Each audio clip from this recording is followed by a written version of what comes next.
The following stream contains mature content and subject matter. Viewer discretion is advised. Chicago. Ask someone to picture the city, and they will have trouble coming up with a concise description. When people think of New York City, they think of skyscrapers, subways, and muggers. When they think of Los Angeles, they think of sun, smog, and traffic. When they think of Detroit, they think of cars, factories, and decay. But for those of us that know, there's only one thing we think of when someone mentions Chicago: vampires. And tonight, we tell their story.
Good evening and welcome to McStabber Studios, Windy City After Dark.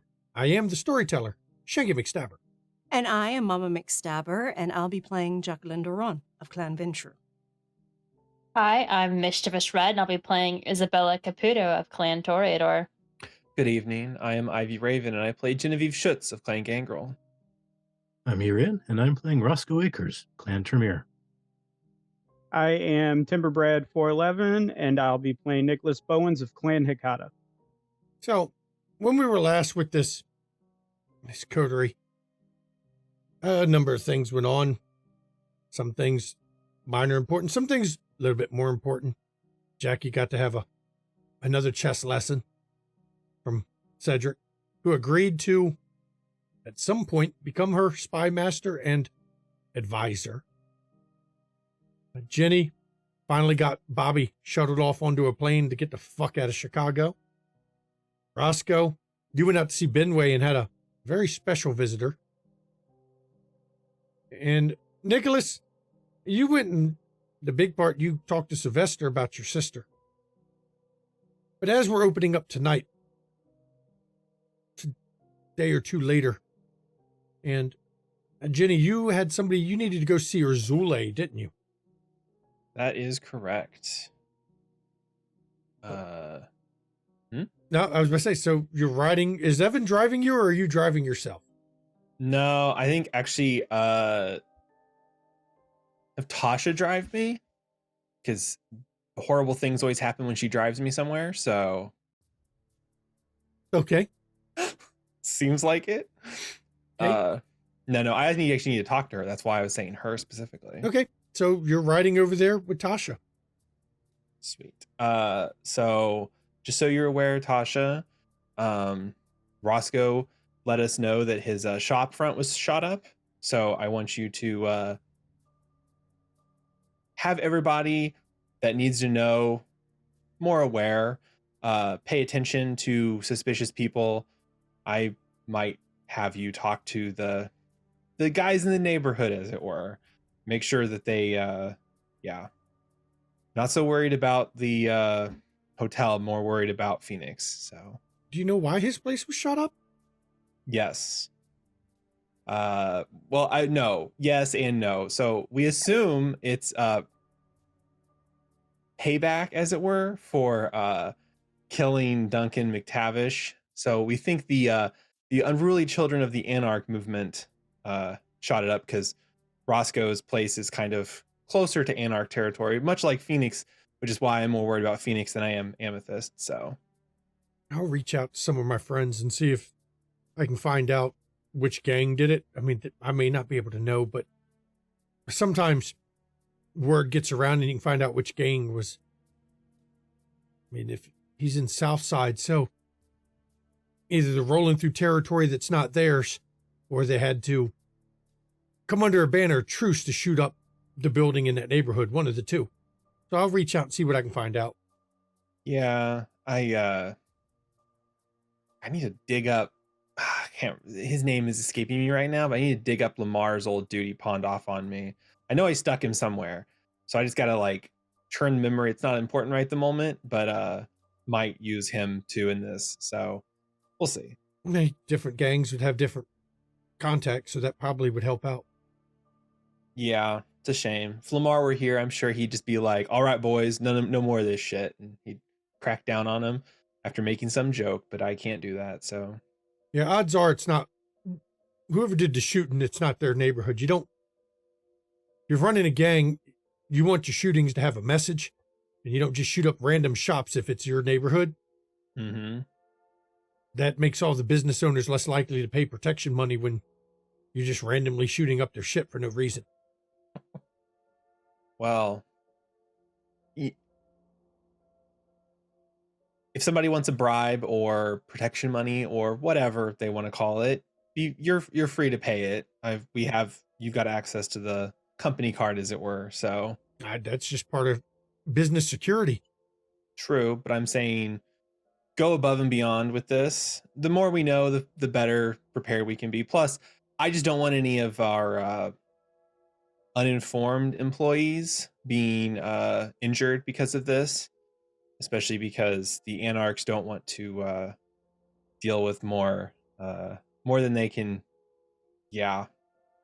I'll spread some money around. And Do what? I'll spread money around. Might be able to loosen some tongues that way. Sounds good. Also, of course, you be safe. Well, I'm always So, safe. Yeah. Probably just to be on the safe side, make sure everyone's got like buddies or triples when they're going to their cars or walking home and stuff. I just don't want any of the employees getting hurt because that's bad for business just as much as getting the storefront shot up. So That's a good idea. Hey, mhm. last time I took you out this place, you kind of hopped out of the car and then just flew off. Yeah. You're not going to do this again, are you? Probably not. Hopefully not. Tonight I won't. Even if I see the phantom individual again, I will not, because I have questions specifically where I'm going and who I'm talking to involving said individual. So Okay, then I'll make sure I wait out front, but hopefully you don't see that individual again. Be kind of suspicious if they're following you everywhere. I know you live a dangerous life and all, well, unlife, but I still can't come to grips with that one. But you're not always followed, are you? not that I know of. Look, there's plenty of reasons to follow me around. My good looks, my charming personality, the fat stacks of cash. There's I The make humility. jokes. Don't forget the humility. And she Yes, grins the as she humility. says it. It's true. It's true. I'll let you know. I'll let you know more about the situation of the individual once I know more. It's just I don't want to say I'm playing it close to the chest right now. It's more of I just want to check my information before I start saying things. Okay. Well, we're here. All So right. I'll just find me a spot to park. Thank you, Tasha. No problem. And when you get out of the vehicle, you notice tonight Violet's on the door. Violet is a very large woman. Appears to be power lifter, which is why she's decided the name Violet works best for her. When she sees you come up, she smiles at you and just waves you to go through the door. Appreciate you. Yep. The mistress is inside. Thank you. So Jenny will head in, and if she doesn't see her Julie immediately, she'll just like plop herself down somewhere. So Zuli, when you first come in, isn't visible to you, but she comes out of a back room about 10 minutes after you get in. And as soon as she sees you, she beelines over to you and embraces you in a hug and kisses you on both cheeks. Jenny, good to see you again. Oh, good to see you too. I feel like every time I'm about to come over here, something interrupts me. So, oh, hopefully nothing bad happens tonight. You've made it in the door. Now, if something interrupts you, we've got a problem. Yeah, Might that's be very fun, true. Not to be the weirdo, as it were, but do you have anywhere private we could speak for a few minutes? Just. And she looks over at that back door that she came out of, and then she looks behind the bar. We can go up in the garden. Okay, that sounds good. And she stands up and takes you behind the bar and heads upstairs to the rooftop garden that has been carefully curated to make it, to you not notice the buildings around it. As she walks through, it's quiet up here tonight. Perfect. I apologize. It's not that I am worried too much about people overhearing, but it's just sometimes it's easier to ask questions when you don't feel like you have an audience. So yeah, you can trust the people in my club, but it's fine. I'll be honest, I don't mind walking the garden. It's always relaxing beautiful. up here. Oh yeah. Very come to nature. Definitely is.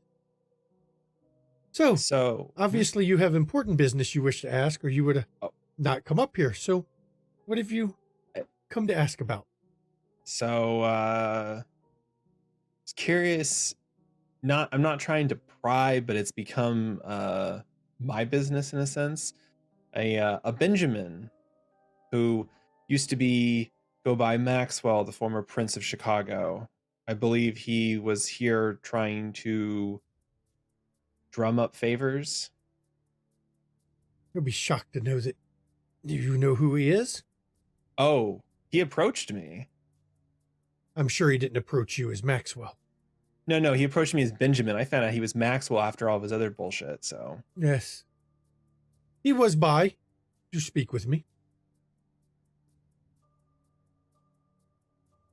I know this is it's not my call, but I'd be careful because while he was willing to give me some information, he has also weaponized that use of information against me and my coterie to let's say piss off the anarchs and give them a target that they feel like they might be able to attack if they really wanted to. He is a very old school Bruja, which means he's a chauvinistic pig. But we can use him the same as we use others. Well, that's your call. I've entered into no official deals with him. You might say that I've entered into no deals at all. A very simple discussion was had. Oh, well, like I said, I just wanted to warn you because he offered me the head of Duncan McTavish so that in exchange for me to transfer some of his businesses at a later date so that his name wouldn't be attached to it. But the problem was he decided to record us attacking Duncan McTavish, and he gave that video to the anarchs, which is why I was just letting you know that he's kind of a shitbag. Oh, he very much is a shitbag. So his discussion with us was more of an arrangement to stay out of his business and he'll stay out of mine. Ah, More of a, he'll give favors as long as we don't interfere kind of situation. future favors? Like if he's to ascend the throne of Chicago kind of thing? You can call them concessions. Ah, I was non-committal, but I'm willing to listen. I'm mhm. willing to listen to anyone. Whether I act on it or not is whether it's beneficial to me, the mother, in this garden. That is fair. Very prudent of you. But since you've come to me and explained that, let me put a few things on the table here. What has Jackson done for me? What has Jackson done for the Dark Mother? What has Jackson done for the Thin Bloods in this city? Not a damn thing. So I wouldn't stick my neck out to help him anyway.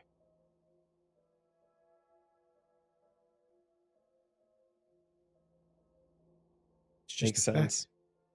Oh no, I get you. Every time I have interacted with Prince Jackson, he's always comes off like a little man child, so He is at times, but he's also very locked in the world he come from. World that does not do much more than lip service to the women that are around them.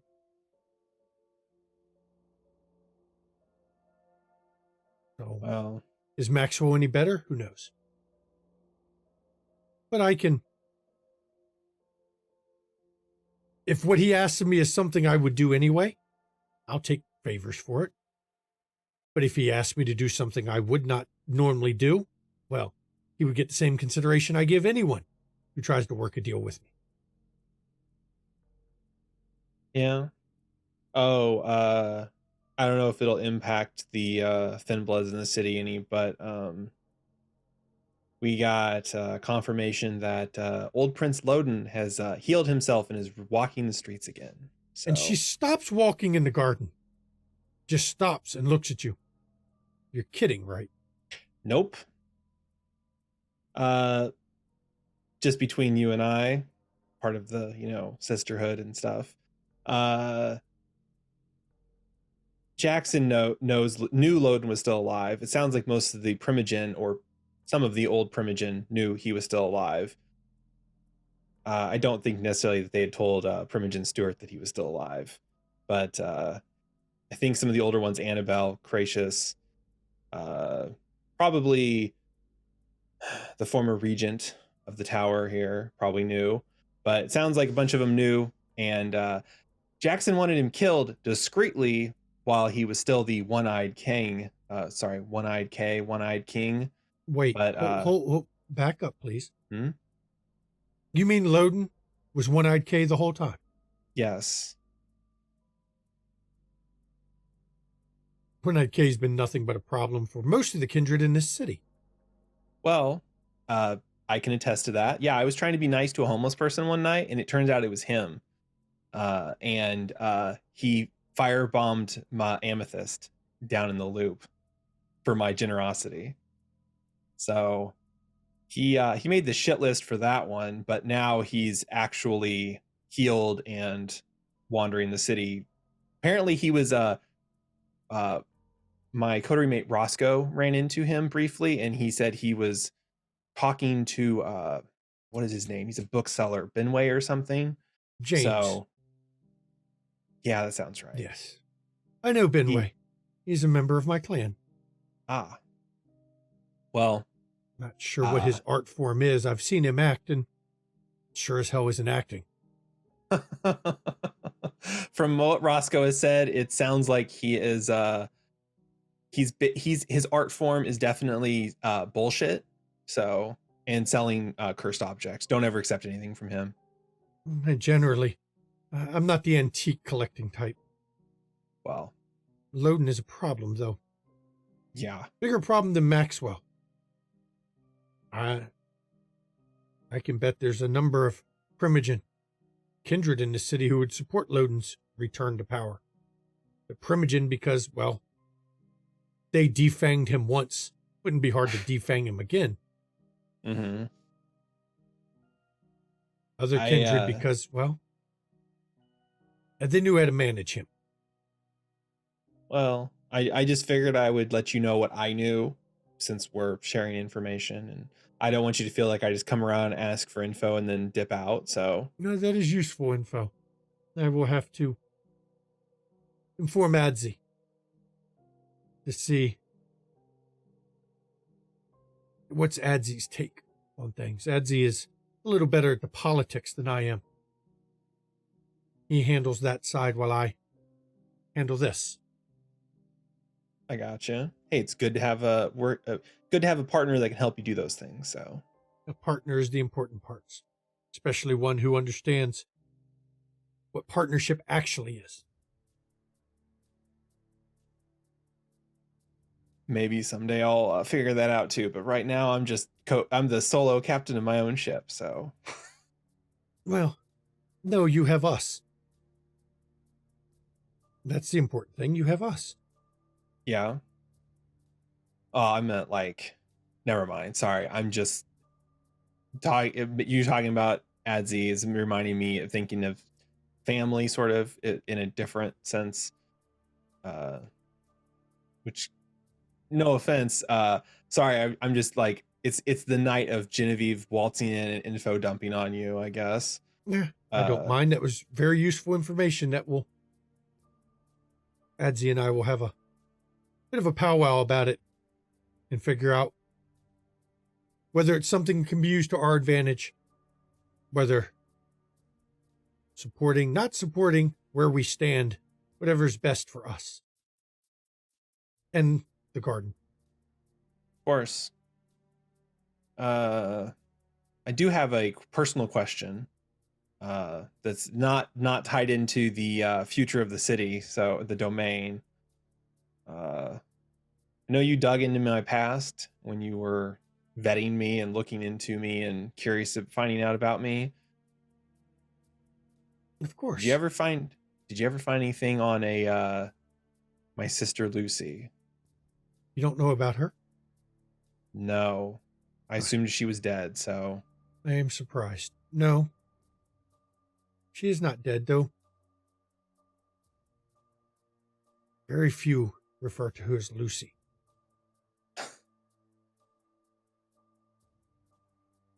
She's acquired her own little nickname. Mistress Desaad. Mistress Desaad. She is...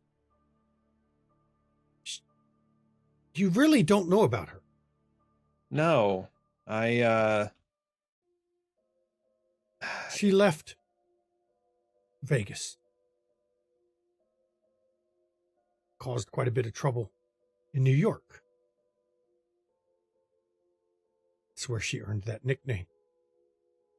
Her deprivations were excessive. She left Vegas?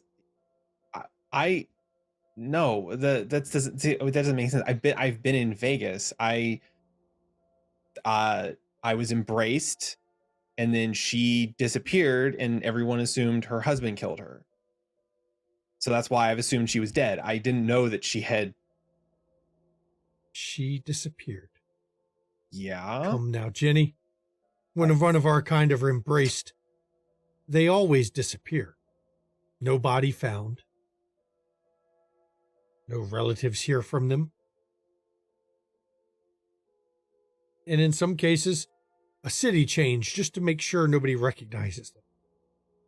Yeah, well, I know. I was being too naive in my younger days, and I just had kind of put it behind me, so...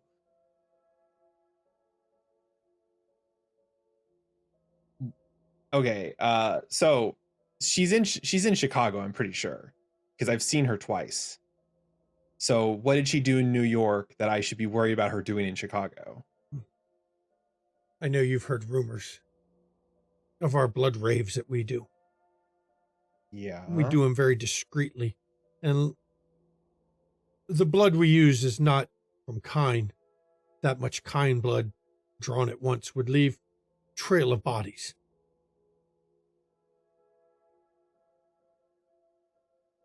She was not so conservative.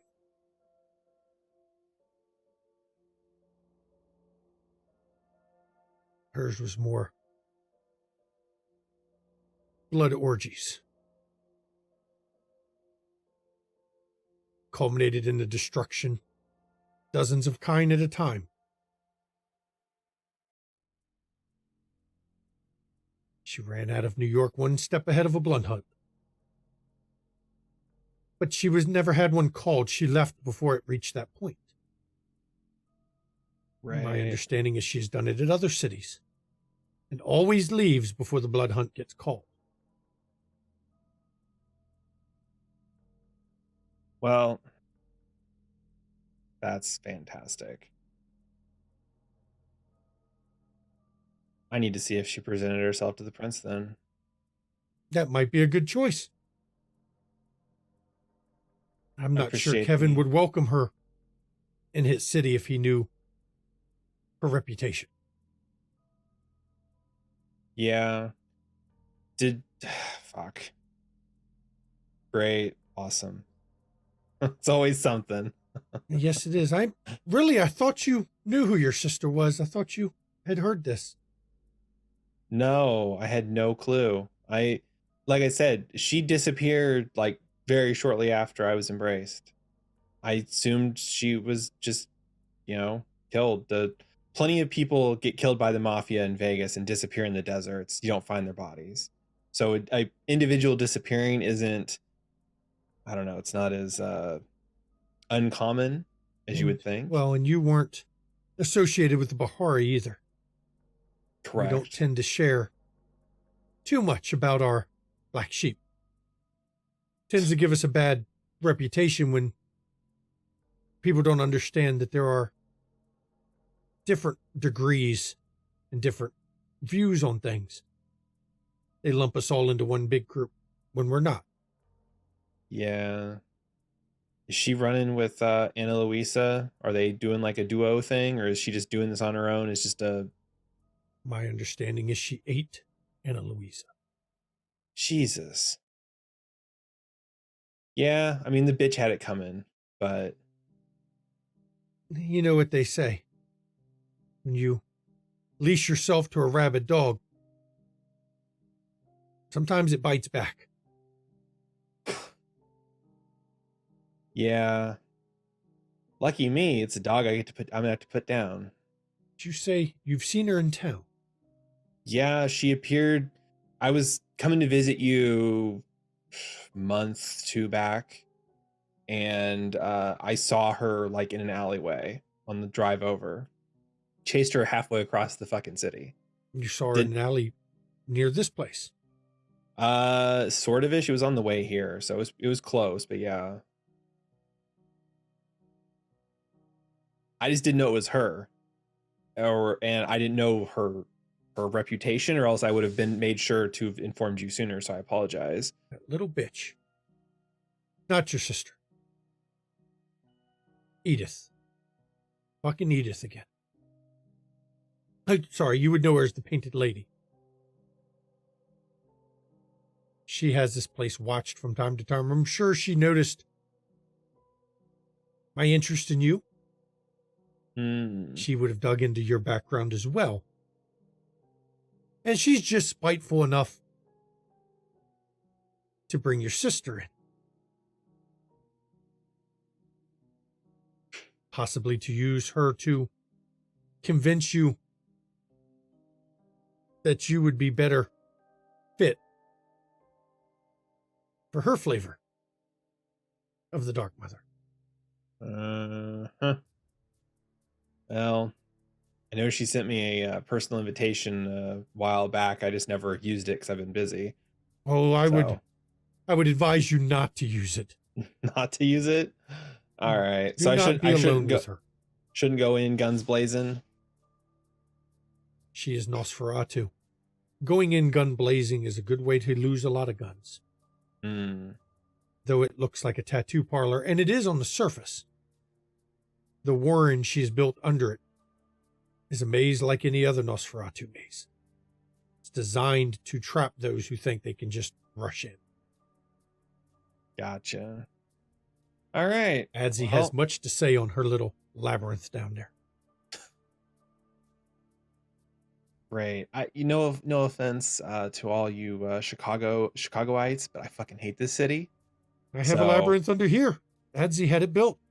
Oh no, that's perfectly fine. It's fucking Chicago. It's all I can say. I'm sorry. It's like the Genevieve catchphrase at this point. Fucking Chicago. So one night you will have to come by, and we will go down into the labyrinth he has built under here. Take you to the ballroom, and just have a good evening down there. Sure. I would love that. It's not what you'd expect. It's not sewers. It's not dirty, moldy, and dusty. Oh, I would say I wouldn't have thought that. I was going to say, based on this, and Jenny kind of gestures around, I would actually assume something very very pretty. So there's numerous abandoned train stations that are long since forgotten. You'd be amazed what you can build in something that size.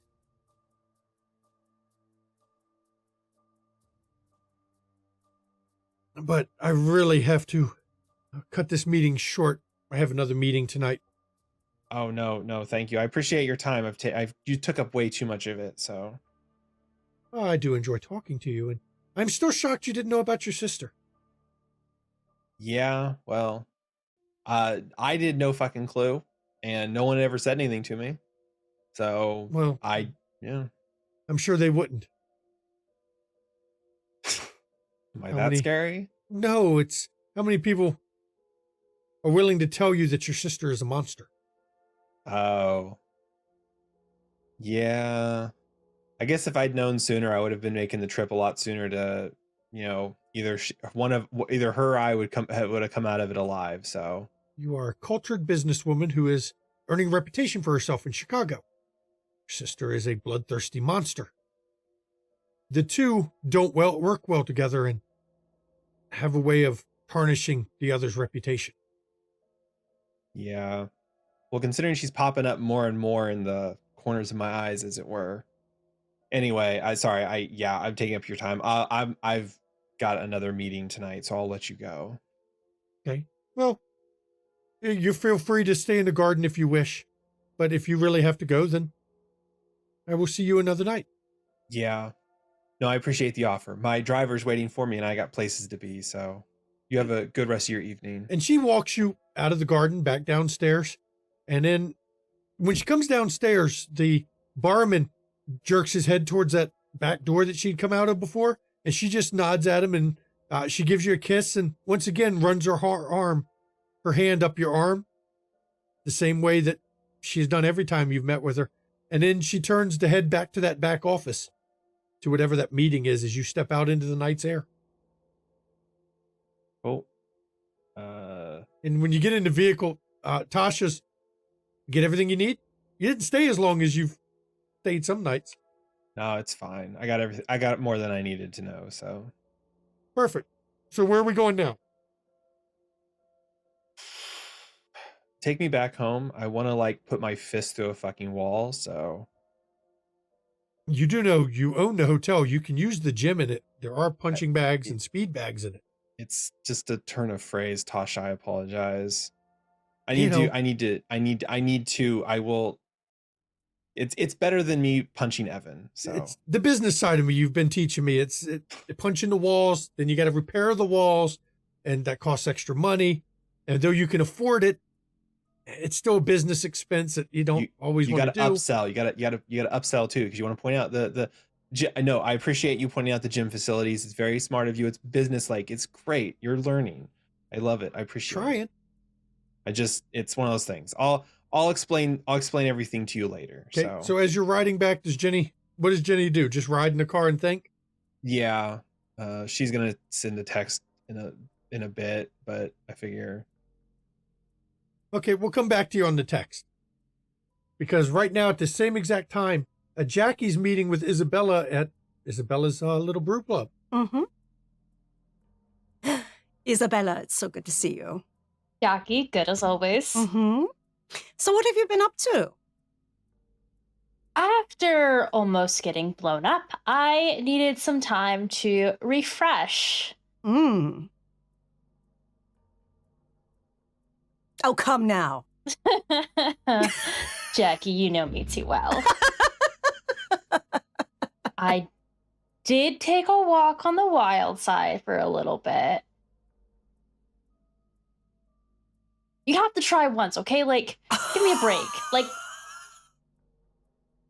I am pretty sure Dredd would get mighty pissed if I did. well, you can't try right now. You have to try sometime in your life. All right. Maybe not like in the next 10 years, but sometime. I'll put it on my list of things to do.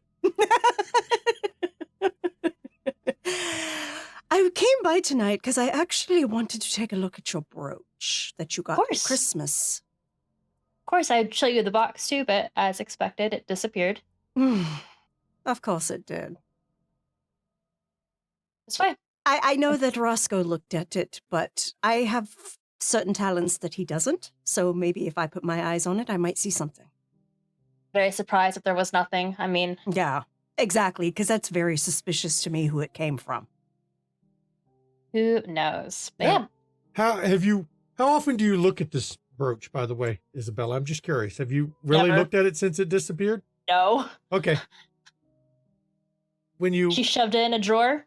That was it. When you open the drawer and the light strikes it, it's no longer reflecting the light like it used to. Hmm. And now, when the light hits it, it actually looks almost decayed. The light reflects back a dark, blackish green light. I am going to switch on Oblivion Sight Okay. and look at it. Not touching it, just looking at it. Okay. Wits awareness. Okay.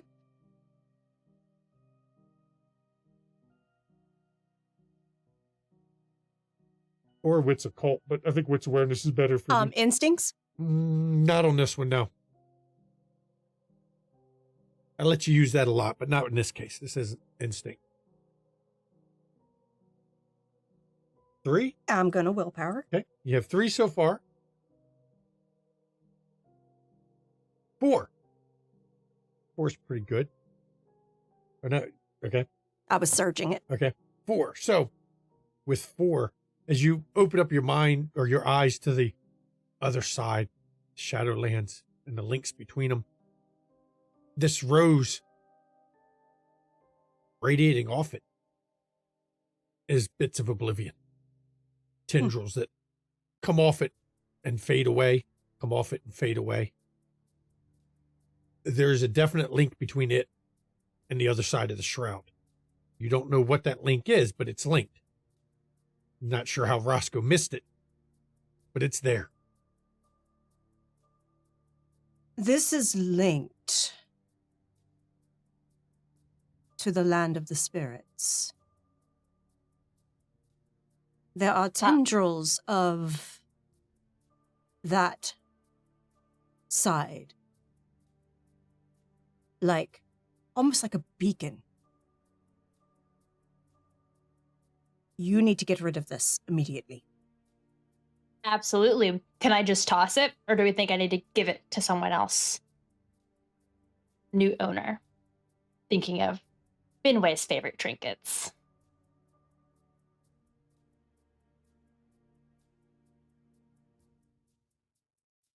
I think it needs to be misplaced.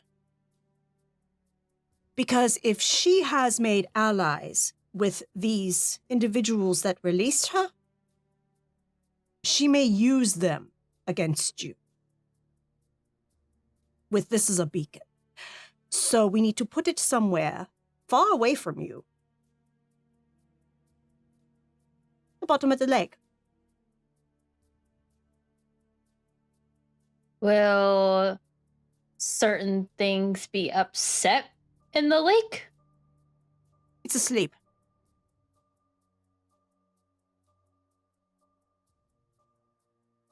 I mean, if you Or think hell, that's safe, we put it in. You know what? Drop it down a storm drain. Then a Nos can get it. Exactly. Mm, Or not. It can just sit there. Who the hell cares? that's fair. I'll think on the best way to dispose of it. It'll be gone by the time the night's over. Good. Yeah, Let me you think on it. definitely need to get rid of it. Because I worry by the way it's like pulsing with these tendrils that it's like a beacon. It's No, funny definitely. you say that, Jackie, because now that you've seen the tendrils, her whole desk seems to now be radiating barely, but tendrils off the desk itself. Oh, it's spread its essence to your desk. Isabella like swears in Italian. She's like, I had this imported. Now I have to get rid of it. Yes. Yes. Burn the desk.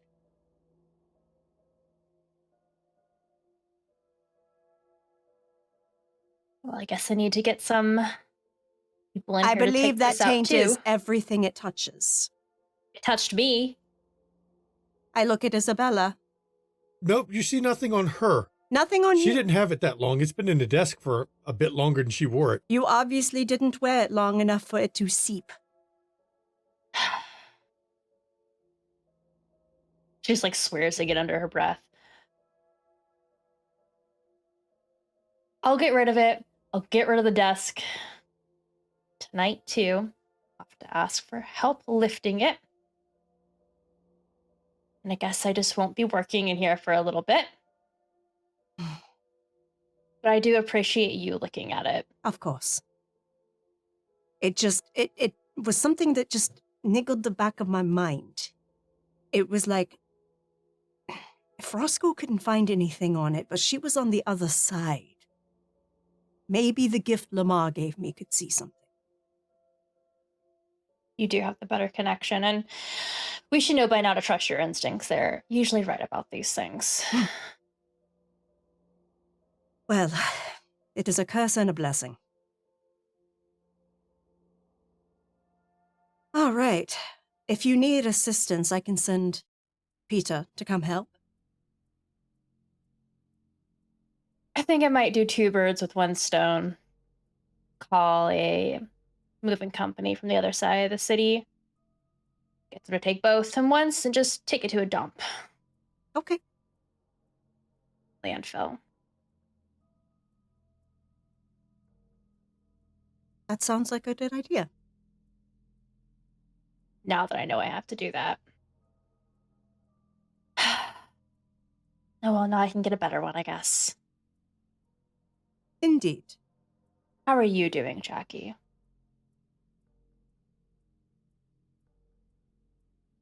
Well, Maxwell showed the video to the Anarchs. They have shot up Roscoe's shop.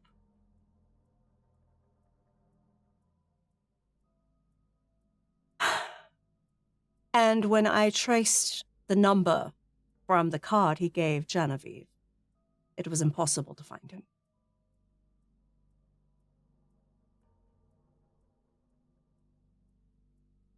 It seems like he's still making relatively small moves, though.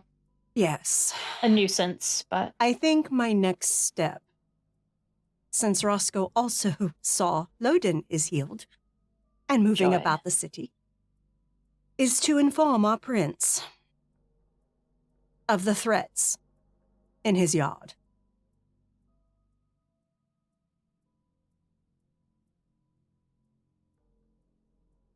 I don't know if he has quite the number of allies he's hoping for in this situation. I don't think he has any allies, to be frank.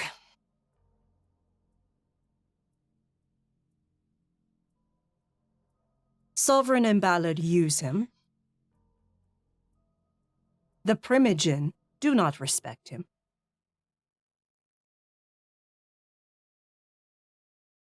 His reach is not far enough to control this domain. He never should have went for Praxis. He was a child with no experience managing shit. And now, a few years later, it is biting him in the ass. I mean, those with little experience make the best pawns. I do have to say, though, with Maxwell making these moves, I wonder what's going to happen with Decker since he was paying him. I can put a bug in Arjun's ear to see what's going on there. I know Arjun is working to get some people who will be inclined to support my praxis. So he is definitely interfacing in the city. You probably already have more that support your praxis than Decker has here. Pretty sure. And Cedric requested that he be my spy master. I mean, definitely not a bad one. Primogen Calhoun.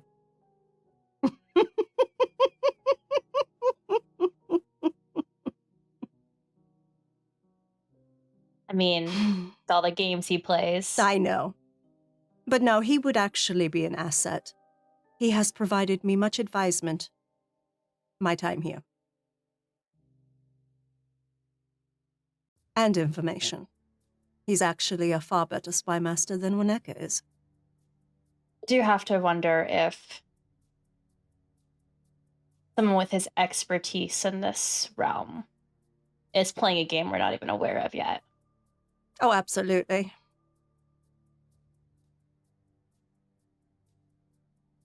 Hopefully that doesn't negatively impact your praxis, though.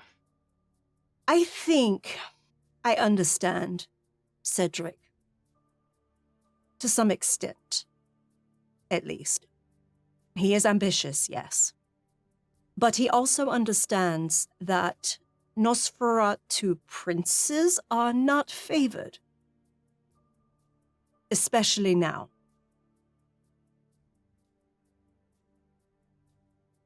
Just as Nosferatu support of princes is not favored right now.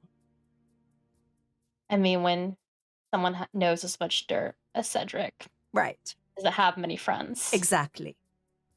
And he sized me up pretty easily. He realized that I would do things. I would move up. And he has decided to ride that rocket ship with me.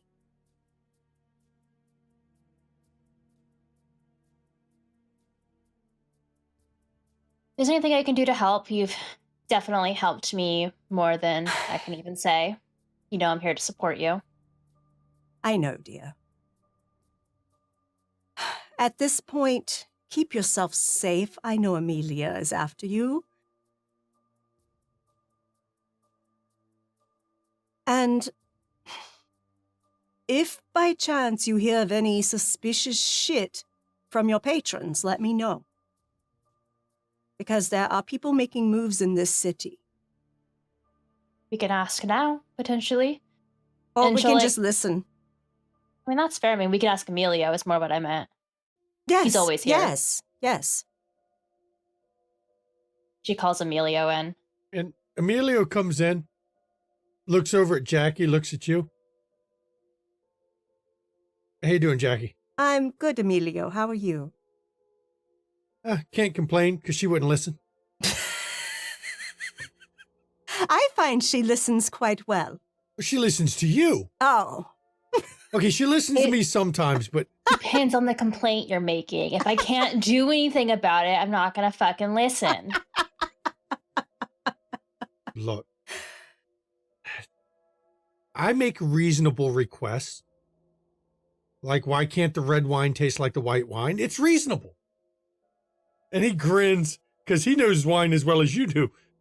Jackie's eyes get really big, like, what the fuck? And also, why can't I have a white with my steak?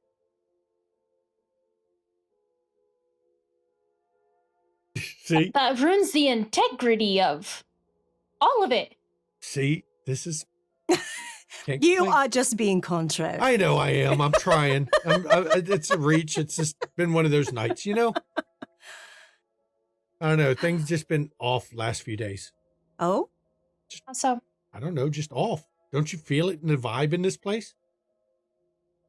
I mean, she kind of gestures to her desk here particularly. But anything else going on? It's not as lively as it normally is. It's kind of a muted crowd. Yes, get rid of the desk and the brooch.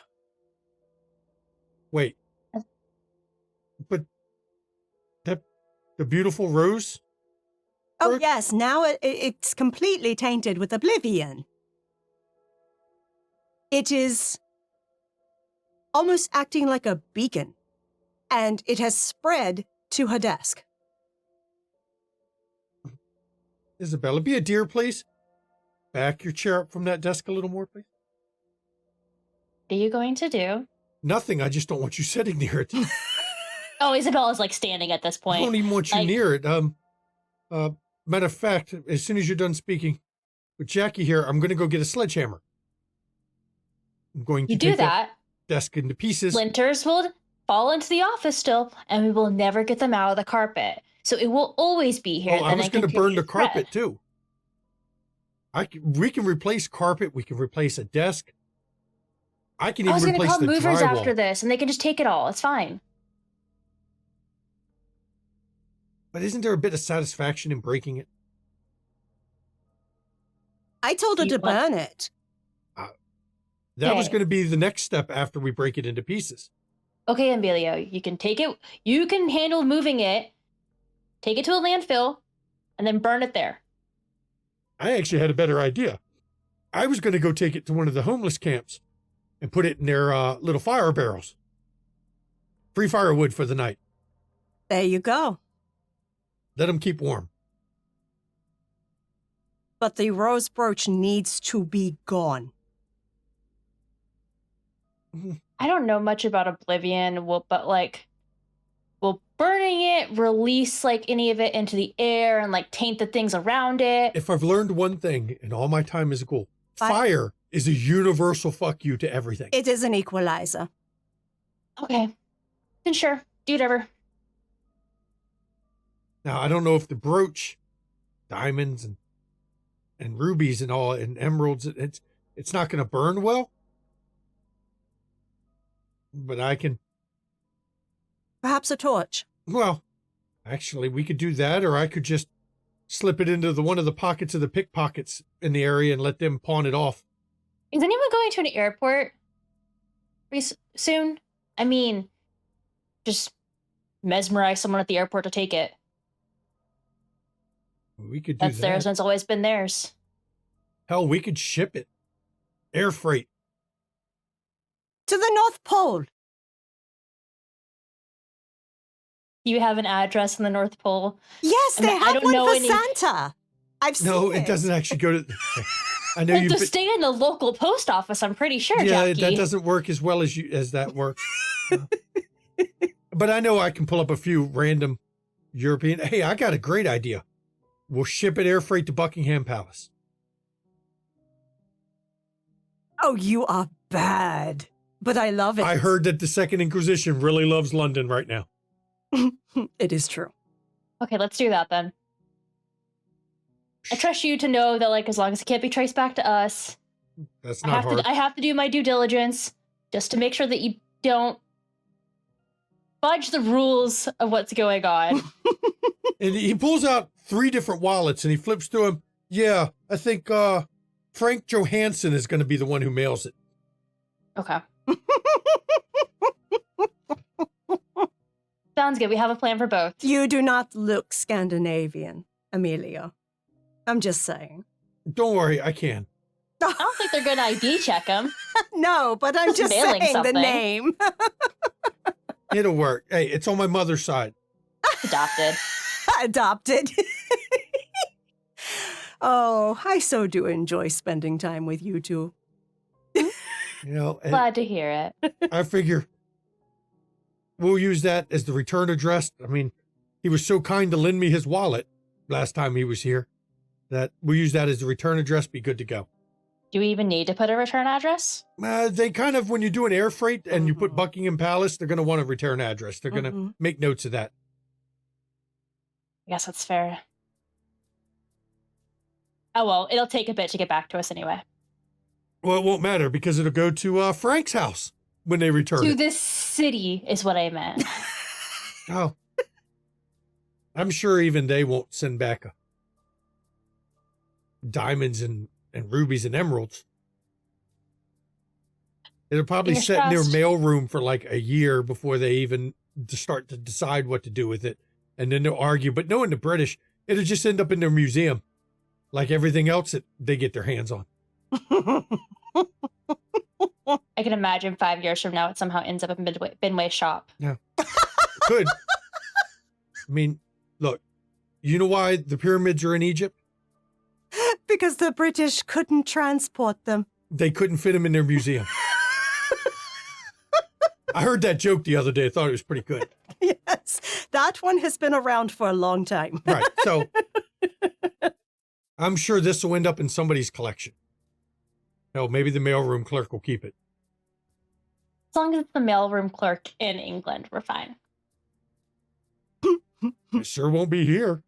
All right. Well, I will let you all get to it, and I'm going to take my leave. Oh, a good Amelia, evening. we actually called you in here to find out if there's anything, if anyone has mentioned anything strange, any of the patrons. Well, I mean, other than the fact that the whole mood of this place has been down.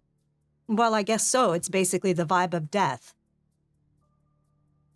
That would probably explain that problem.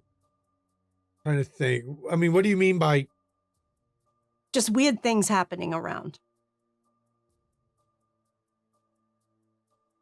drive by in Southside Yes. with nobody on the street? That sounded pretty weird to me. I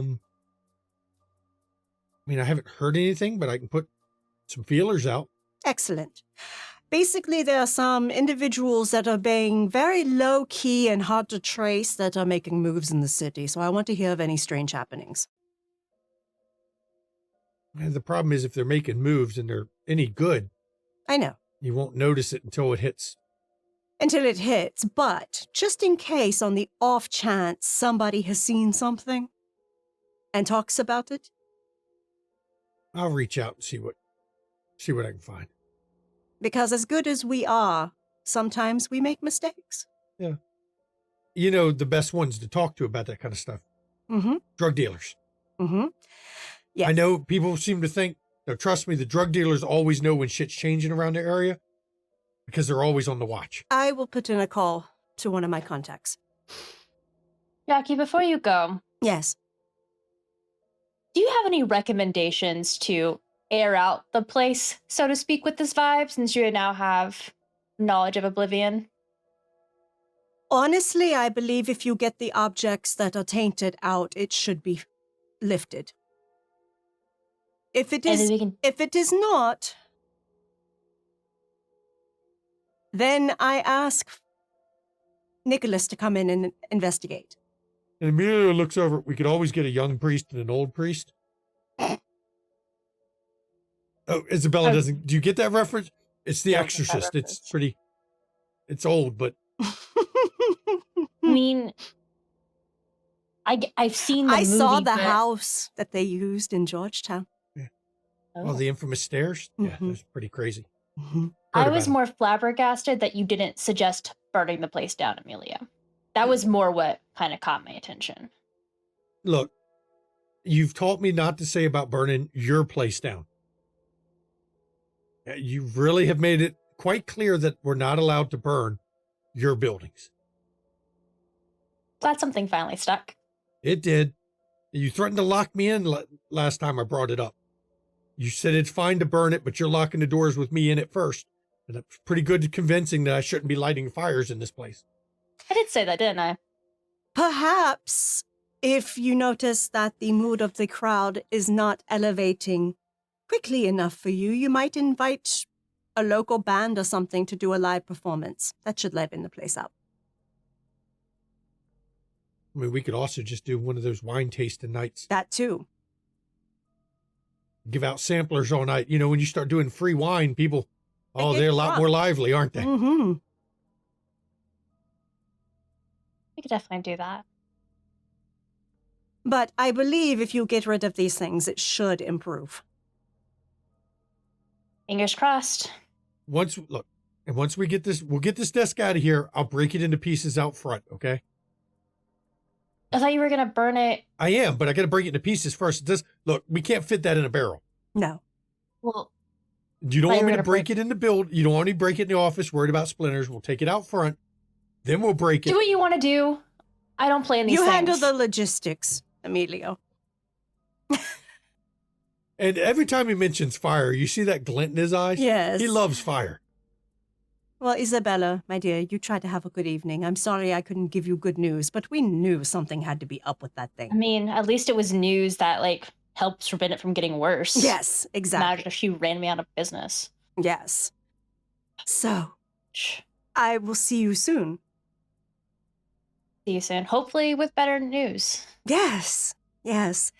She goes in and gives Isabella a kiss on both cheeks, and she pats Emilio on the shoulders. Good to see you again, Emilio. Jackie, give yourself a wits awareness, please. Mm-hmm.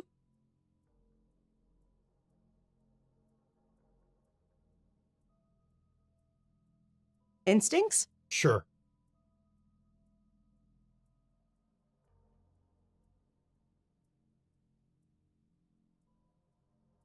Pretty good. 4. Hang on, I'm willpowering. Jackie just willpowers everything. That is 4, 5, 6, 7 with a 7. As you pat him on the back, you actually feel something drop into your pocket. She doesn't say anything. She walks out and then checks a pocket.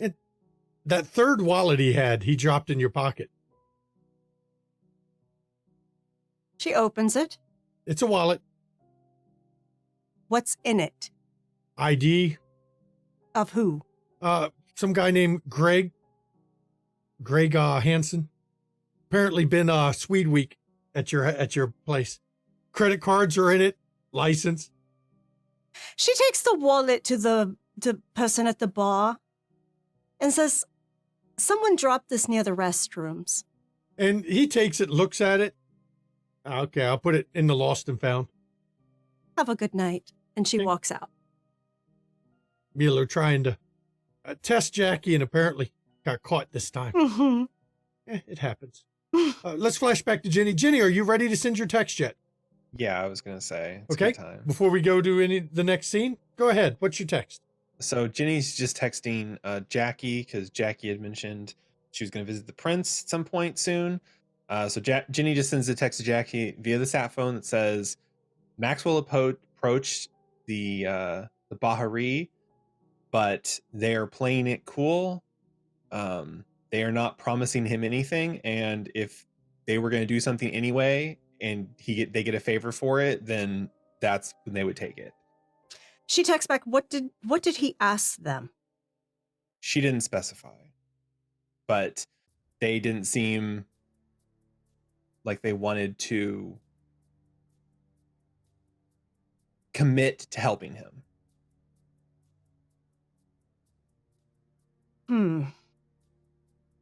Oh, they also were not happy that Loden was back.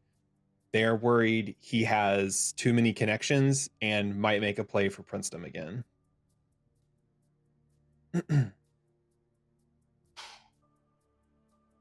That would be catastrophic.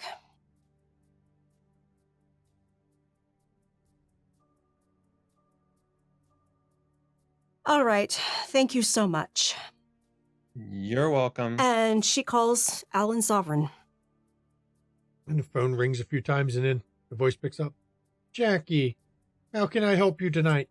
Alan, it is a pleasure to hear your voice. I need to... I'm sure. Yes, of course. I need to see the prince as soon as possible. I have urgent information for him. Hang on a second. Let me check the schedule. And you hear him flipping through a book. I think we can squeeze you in 2 hours. He's at the townhouse you've been to before. Excellent. Thank you so much. I will let him know. Appreciate you. And she hangs up. Okay. Now, as Jackie goes to get ready, we're actually flashing to Roscoe's shop. Now, it was shot up. Some of the glass is replaced. Some of it still got boards over it. Giant sheets of... are you replacing the glass with regular tempered glass or sheet glass, or are you trying to get the bulletproof shit put in? You know what? I'm going to go for the bulletproof. It looks a little nicer than bars. So it's going to take a few more days before you get all of it in, because it's a lot of glass to put in the front, but you've got some of it replaced. Okay. And a number of your books have bullet holes in them. Do you sell those at a discount? No, they had character added to them, not take it away. Okay, just checking.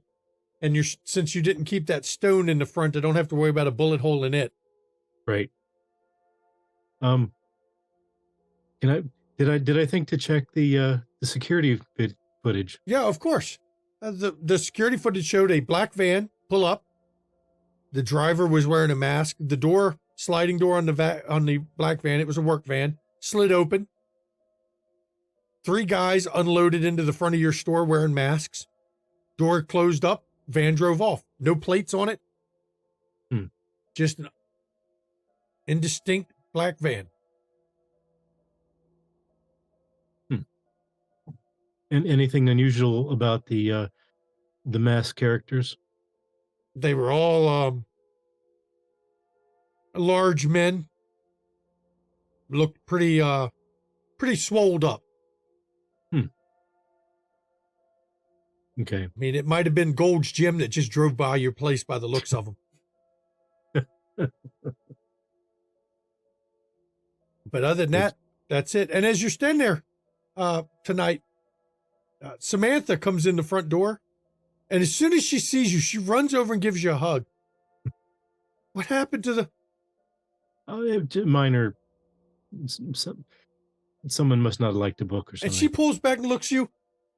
Minor? That's a bullet hole. That's a bullet hole. That's 3 bullet holes. Do you see any bullet holes? Well, you're wearing clothes. It'd be kind of hard to tell now, wouldn't it?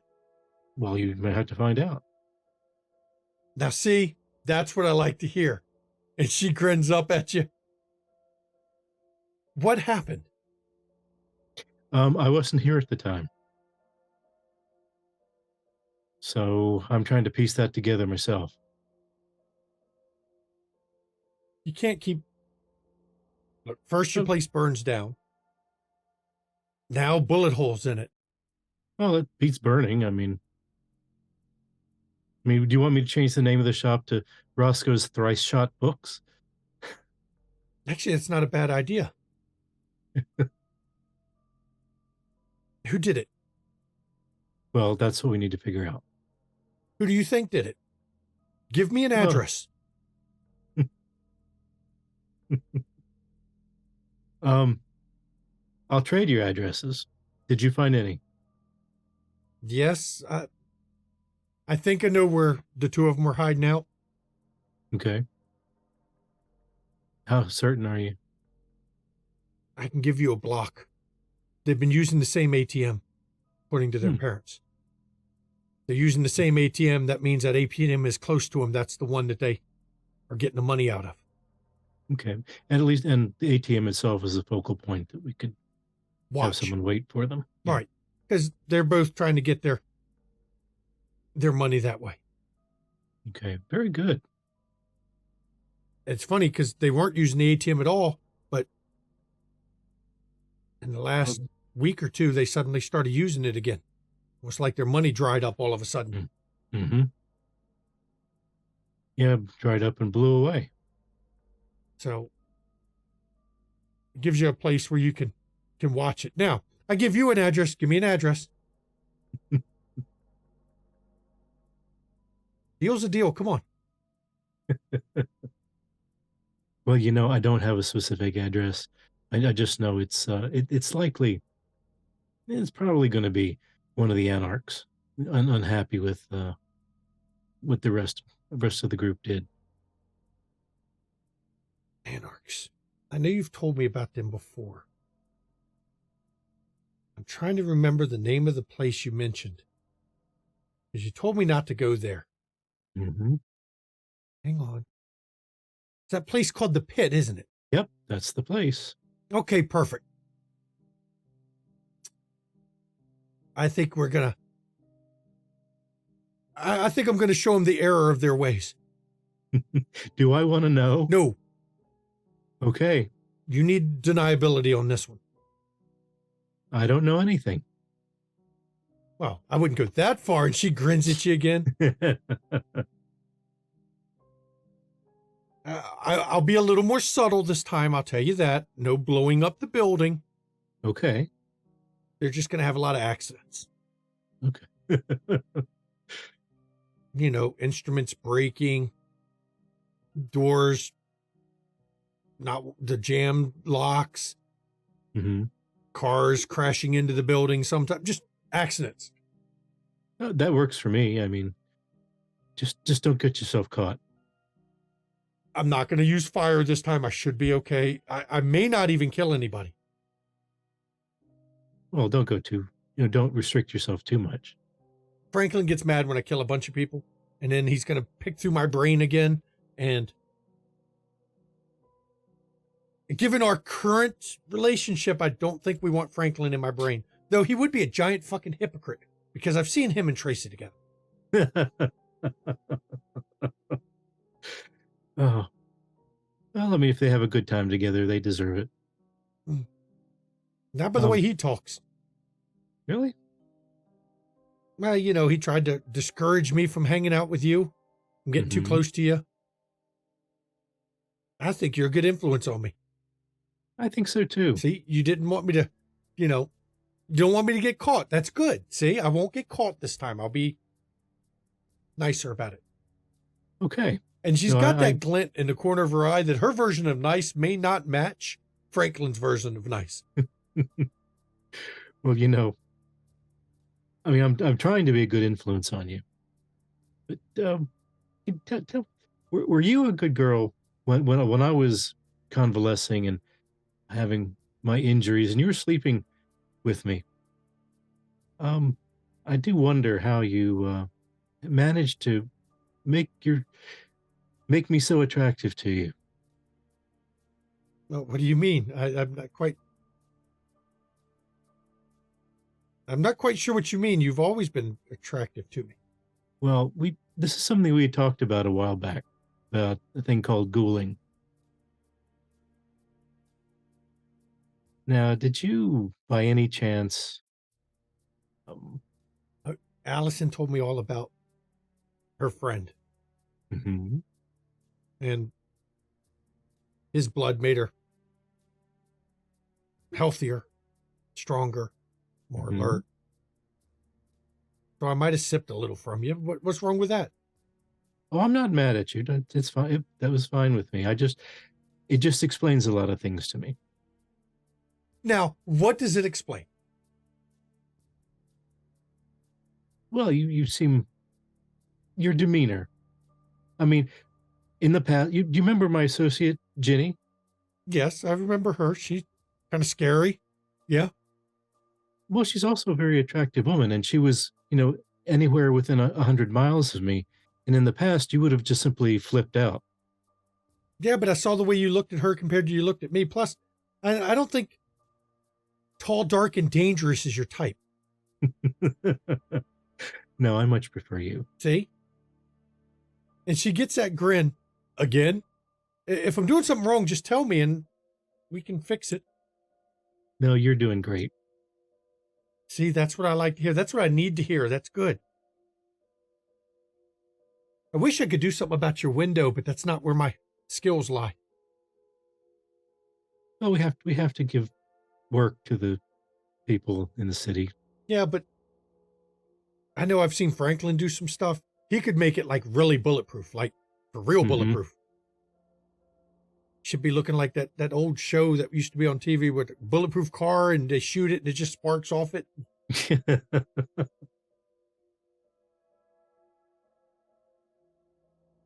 Well, I mean, if you got the info I needed, and you gave me the info, and we've done info.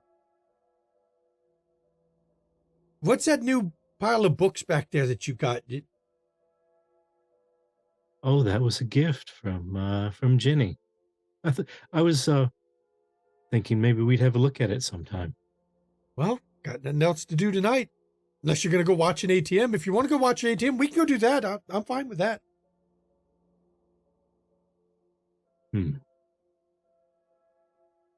What would be your preference? Whatever you want to do. That's what I thought it was going to be.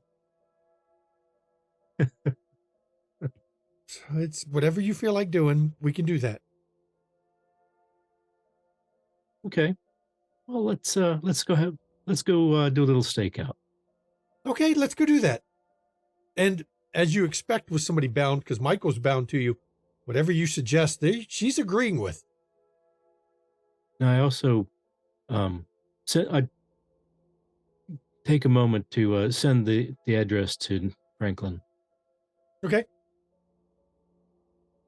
You send that text over to Franklin. He'll respond at appropriately time, probably. We'll let Franklin respond to that. We'll make sure next episode we mention what Franklin's response was. As the two of you go head out to watch an ATM, do you bring any of the books with you? I mean, it's hard to watch when you're reading, though. Right. No, we'll save that for another time. Okay. As you set off, Jackie, you're heading over to see Jackson after getting your text from Jenny. And we'll get to Nicholas in a minute because Nicholas was on a plane for part of this night, so we'll get to that in a second. Jackie, you get over at the appropriate time, you get over to the townhouse. And when you get there, out front is Alexis. Alexa. Or Alexa, sorry, Alexa. I always mess that name up. I always want to call her Alexis. Hey, Alexis, go kill some people. Alexa's waiting out front. Good evening, Alexa. Good evening. I didn't get to talk to you. I had some fun that night. Did you? Well, we will have to catch up later. Well, catch up. I like that word. That's a pretty accurate description of what it looked like. Of course. He's inside. All right. Thank you. And when you step inside, Jackson isn't to be seen at first. Mm-hmm. And then he comes down the stairs of the townhouse as you come inside. Thank you for seeing me. Well, you said it was important, and I figured. I mean, Alan booked it. Whether I consented or not, I'm going to have a talk with him about that one. Yes, well. But if it's important. Know that I don't call to meet with you privately unless it is important. Well, have a seat. Thank you. And I sit down. And he goes and sits in a high back chair that's near the fireplace in this place. Mm-hmm. I need to let you know of things I now have confirmation of. Okay. Former prince of this city, Maxwell, has made his appearances in the city. Second, I need to. Yeah, roll something. Not frenzy. Well, I mean, he can frenzy if he wants. I mean, he could, but. He may not even know who that is. As the prince, he would know the history. And not a twitch from the corner of his eye, nothing. Just completely impassive when you say that. Interesting. Yes, so needless to say, He was exiled by Loden. yes, but Loden is no longer prince. That is correct. There is no formal policy in place about whether these exiles carried over. I felt it best not Has to he comment. presented to you? No. Hmm. But he could also be slipping in, claiming to be an anarch. I Yeah. do allow 2 anarchs in the city at a time without presenting themselves. True. True. I know it's considered a loophole by many, Indeed. but it kept The peace. quite a bit of the peace. Yes. Well, on Archon orders, Duncan McTavish is dead.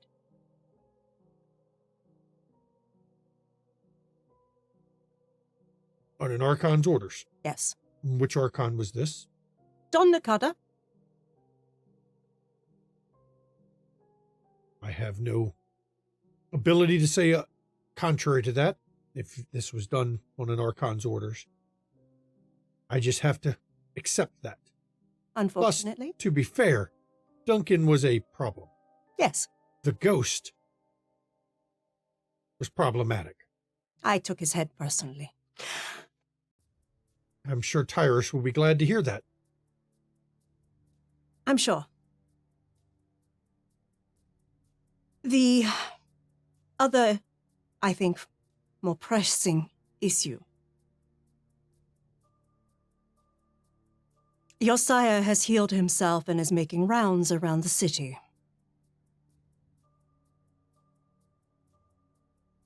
This time the corner of his eye twitches at that statement. Loden has healed himself. Yes. He is no longer the madman. And he is making the rounds. Yes. How do you know this? One of my associates saw him Where did he see him? at Benway's shop. Benway is a snake. Always has been a snake. But that makes sense. You know where Benway got the financing for that shop.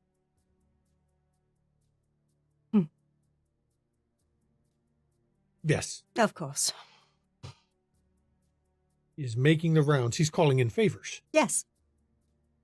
So I have Maxwell and Loden, Yes. both active in the city. Yes. And both basically calling in favors. This is a problem. Yes. I assume I have your support. Yes. Because you have given me yours. Good. That is why I am here, to warn you. Because I had suspicion that others would not. And your friends? They will do as I do. Perfect. Keep your ear open. Of course. It is possible that one or the other will contact you and attempt to see where you stand, to see where your support is. Oh, I sincerely hope it's Maxwell. One of the two may. I have some things I'd love to discuss with him. How willing are you to help me with this? Well, Kevin, there is a price for everything. Oh, I know this. What sort of help do you need? I'm going to make it known to the court of Chicago that I am displeased at you all. That will make it more likely one of them will contact you hoping to curry your favor because of an unreasonable prince. I can play the charade.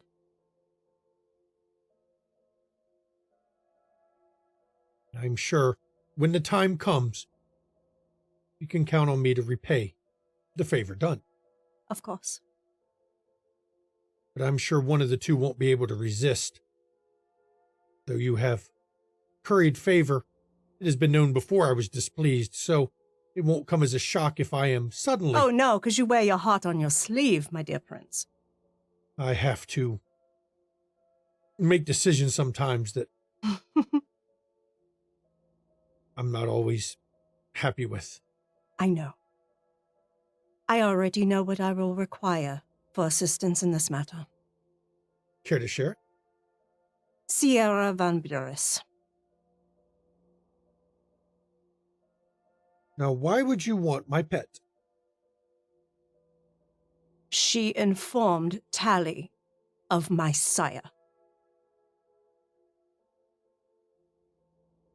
Lucinda broke her. No, she didn't. She is La Sombra. She is playing all of you for fools. I have seen her jump at shadows. I have seen her startled by loud noises. Oh, darling, that's skills any woman can do.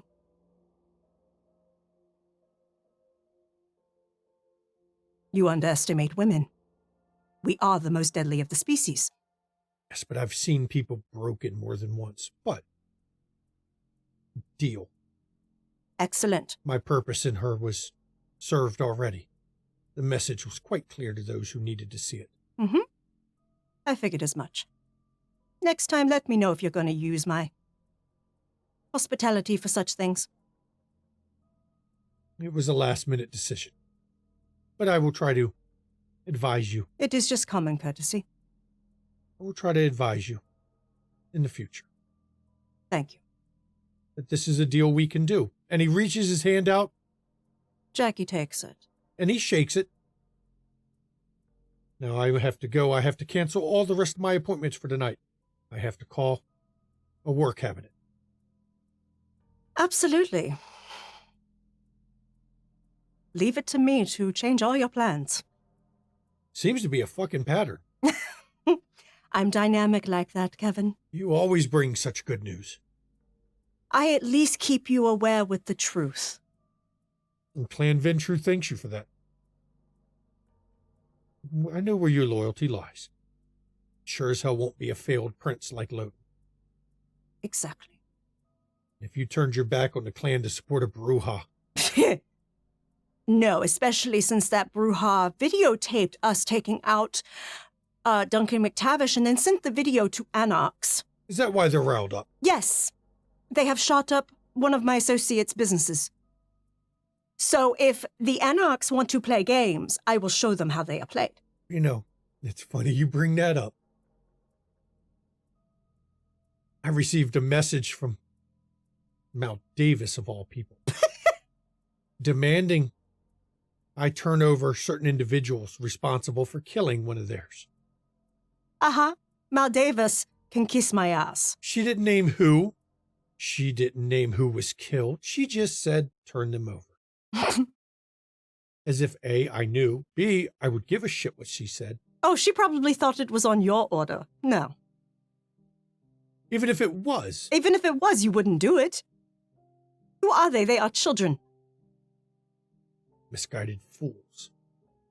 Ones that are dangerously close to overstepping bounds. Absolutely.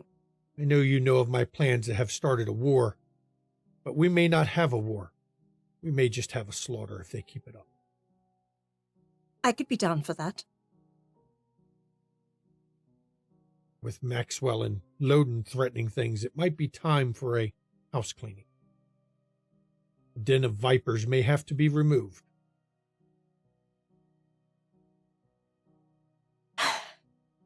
Well, And he reaches up and you see him rubbing something. You know what he's rubbing, the necklace he wears? If you were wise, Kevin, you would get rid of that necklace. Be your own man. And his eyes take an odd glint to him. Speak not of what you do not know. And it wasn't Kevin's voice. I know lots. Stay out of this.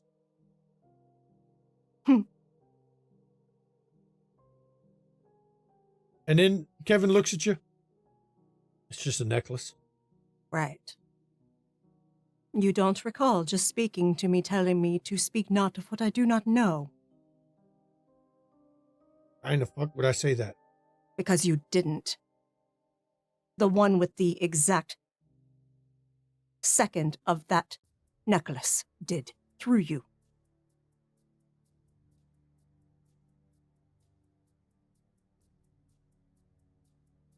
And Kevin looks at you a minute. It's no big deal. The necklace.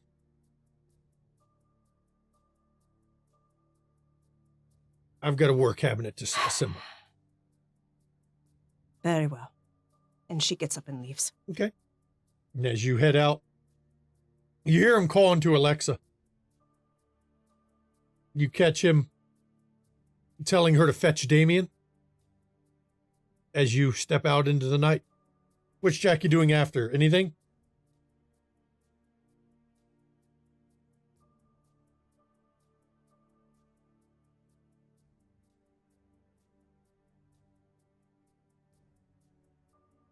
She's going home. Okay. As Jackie heads home, we're flashing to Nicholas, who has flown to New York on a private jet to a private runway because, well, You don't exactly want to land at the big airports. Bad place to land in these times. And you've gone to see someone you haven't physically seen in a while, only communicated with. Yes, for this conversation, it may be more prudent face to face and not through a intermediary. And your sire, who always has a sense of flair, has told you to meet him in the back room of an Italian restaurant, a real Italian restaurant, not a Americanized version. And as soon as you step into place, the wall that stands there at the door just puts his hand on you. You on the guest list tonight? So he'll look him like dead in the eyes with full obvious predator. I should be. And the guy Unexpected. doesn't even blink at you. He just shakes his head over to a guy, another large guy who was actually sitting in a chair leaned against the wall, who gets up and immediately pats you down for weapons. No weapons. He's clear. Back room. Thank you. And as you walk back, you notice all the people in here are watching you, but they're watching you in a way that's, you've seen it before. It's not obvious, but every eye is on you as you walk towards the back room. And when you enter the back room, there's a poker game going on at the table with your sire sitting there with 5 other older gentlemen. But as soon as you walk in, he looks. I call. Now get out. And all the guys just look at him and just nod and leave the room. Surprised you come to see me.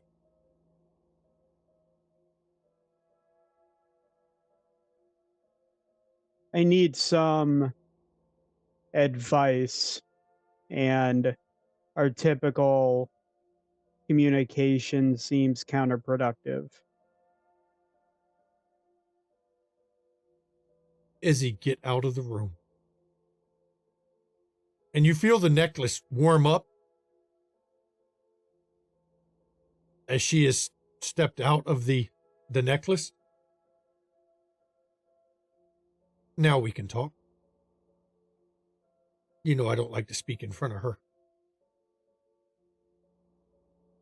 Seems wise considering what I've come to ask is regarding her. I just don't like to share things in front of spirits if I don't have to.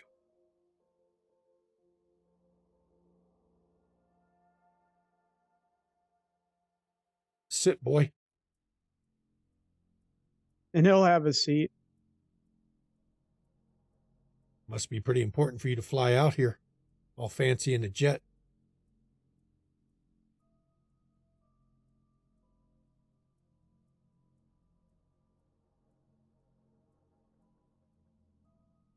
Spit it out. Come on.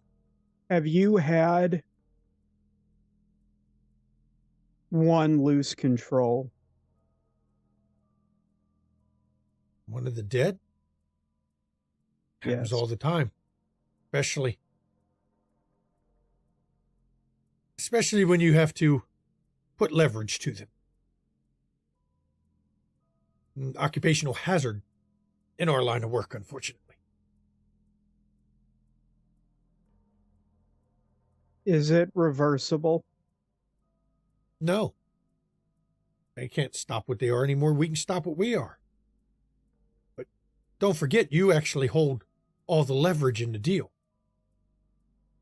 Every time one acts like that with me, I remind them. I have the fetters. I have the ability to destroy the fetters. They'd best mind their fucking business and do what they're supposed to do, or I'll send them on a trip they won't forget. We both know that that particular mindset has never been favorable to me. I understand that. I've always considered that weakness. But you excel in so many other areas that it's fine. But you got to understand. If you don't control them, eventually, they'll control you. Or eventually they'll become uncontrollable. Use the leverage you have. You don't have to destroy every fetter to teach them a lesson. You don't even have to completely destroy one. You'd be amazed, depending on the nature of the fetter, breaking a leg, sandpaper, a little bit of gasoline.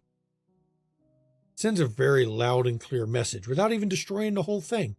Damage to it does well enough. They get in line. We're not a clan that is afraid to use what we have to when it comes to that.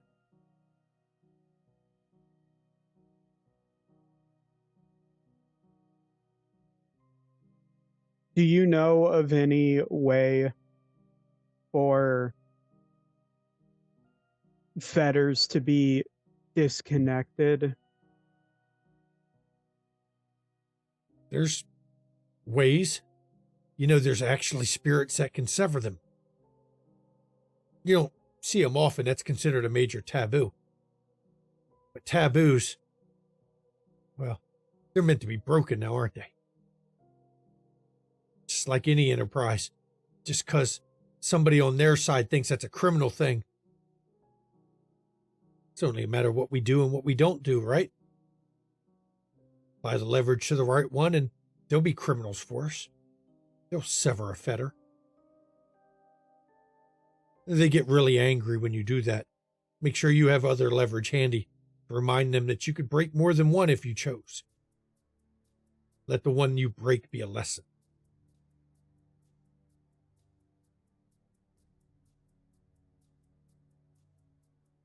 Look, you're still young, comparatively speaking. Family always values strength first, right? Spirits is nothing like anything else. You got to be strong. Sometimes you got to do unpleasant things. You don't have to revel in it. You don't have to like it. But you got to show strength, or they get out of control.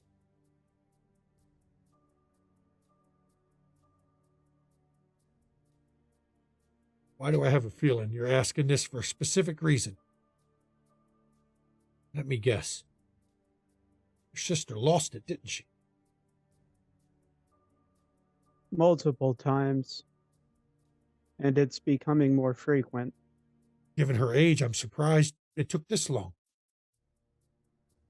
The older they are, the more powerful they are, but the more unstable they become. Why most of my servants are relatively young. I only have a few specialists that are older.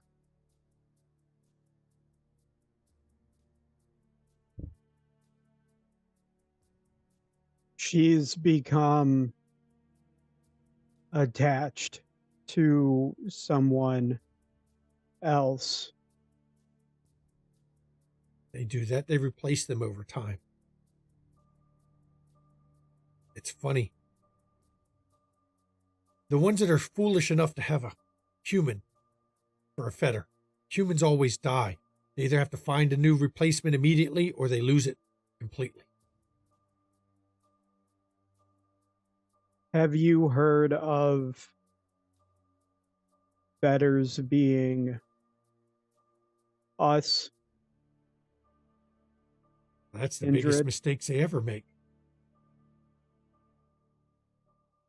That is a big mistake. Sure, we can't die.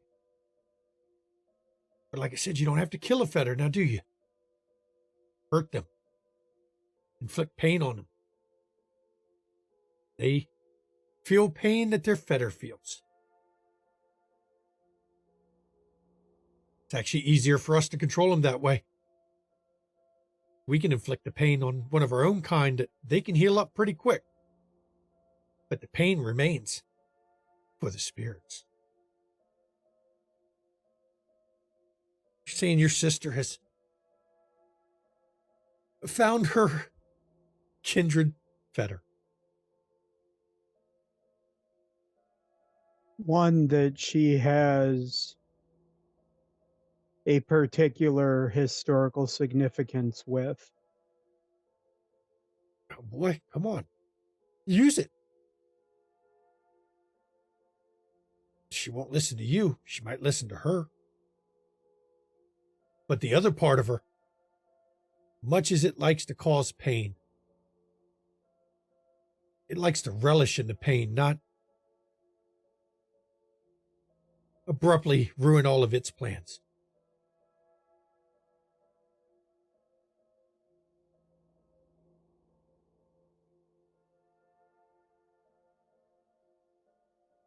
You're going to have to strengthen up there. We always get that point. Be amazed how many of us come into this like you do. Altruistic, trying to protect the spirits. You learn the hard way. Beings of emotion, especially if that motion happens to be love, protecting. Oh, wow. Let's just say those emotions are strong. You always lose it eventually. Worst comes to worst, they cause too much problem, destroy all their feathers, or you know how to compel, you know how to bind, force them to your will. Are you the clan of death? Or are you a clan of weakness?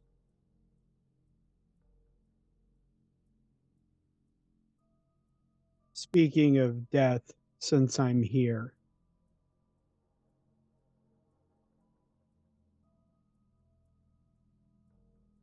I have suspicions that I know what happened to us in Chicago. And what was that?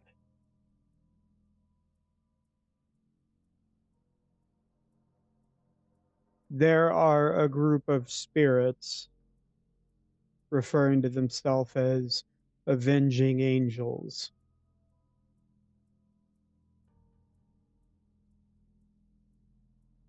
They have almost assuredly been the cause of a large number of us going missing in the city.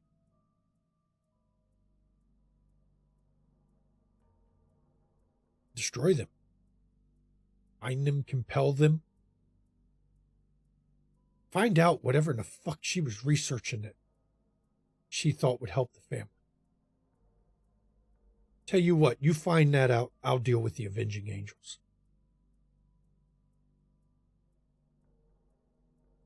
Are you aware of a company in the city called Hintex with spirits attached to bodies, Them ain't spirits. Them are people. but not dead? Them are people. We've run into some of their agents, as they call them. Don't be fucking with Pentex. No, they've made it abundantly clear that I should leave them alone.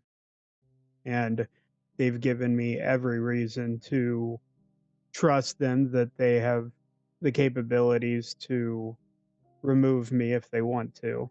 All the family's resources we have, we still don't go up against Pentex. There are ways it appears that whenever someone starts fucking with their shit, not too many bad things happen to you.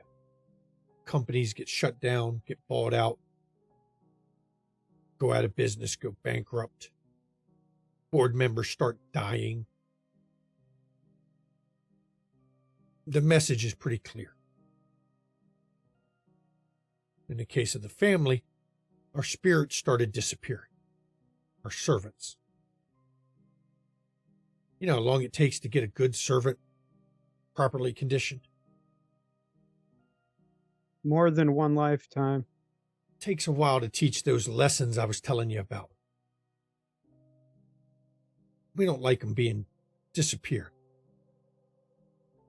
Stay out of their shit. Whatever they're doing, ignore them.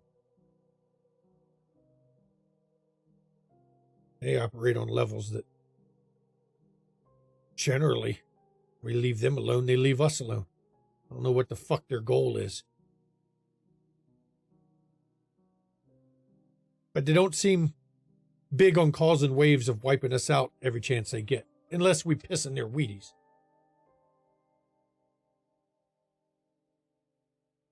Spitting in their spaghetti causes problems, you know?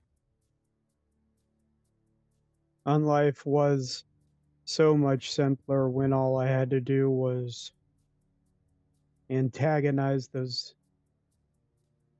Giovanni fucks. Hey, be thankful. You could be here in New York. You know how much I have to deal with those fucks here? Chicago is a cesspool. Yeah, but it's a cesspool without Giovanni now, isn't it?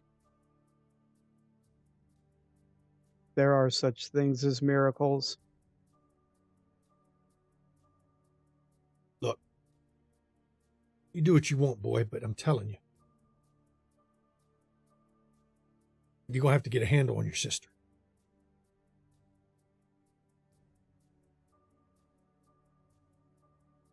Or you're going to have to do something I know you don't really want. You're going to have to break those fetters. It won't destroy her. It'll just send her to their city.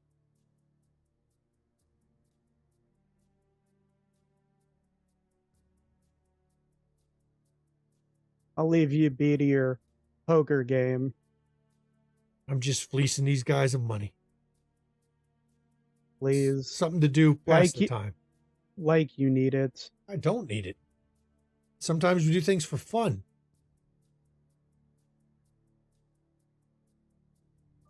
Plus, it's good for the connections. They run 5 of the families around here.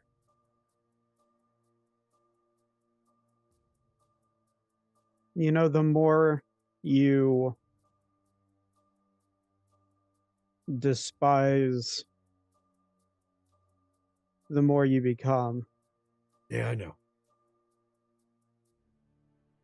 Sad thing about the family reunion.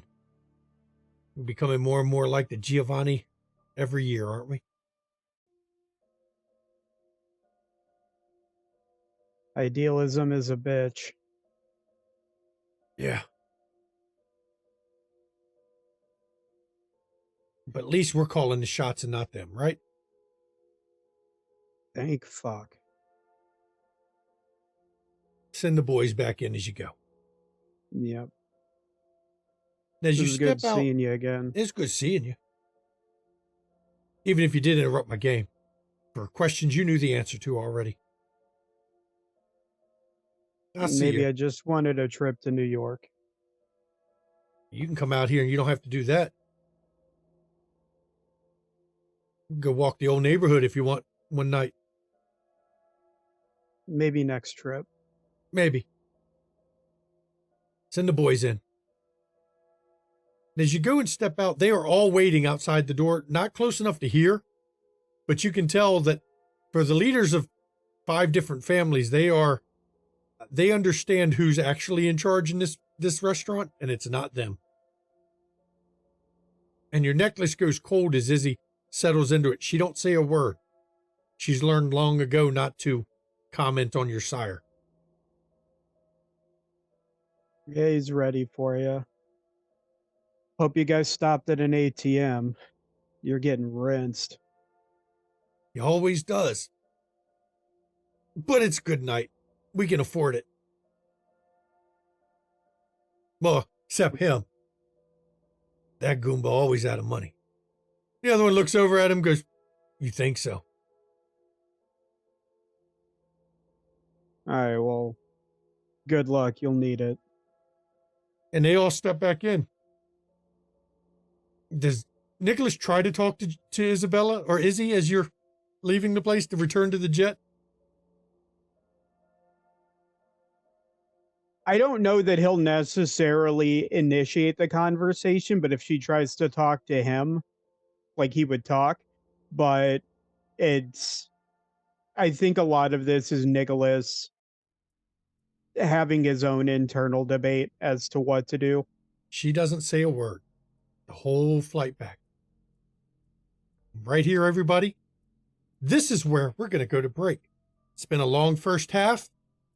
It's more like a first 2/3. But hey, the coterie had shit they had to do. So we did it. We will see you all in 10 minutes. Please enjoy the break, everybody.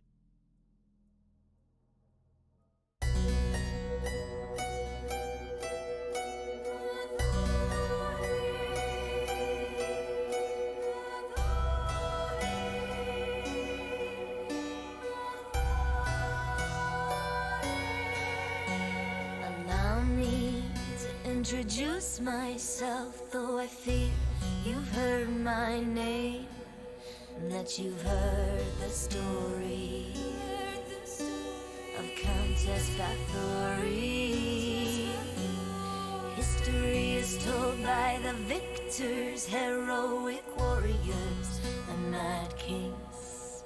Will you hear my story from the lips of Bathory? They call me King Demon, Queen of Hell, sadistic killer, a monster tale, bathing in the blood of virgins, beautiful, drinking the blood of virgins, beautiful, the blood countess. Who is she really? Who is she really? Blood countess. Who is she really? Je blood Bathory.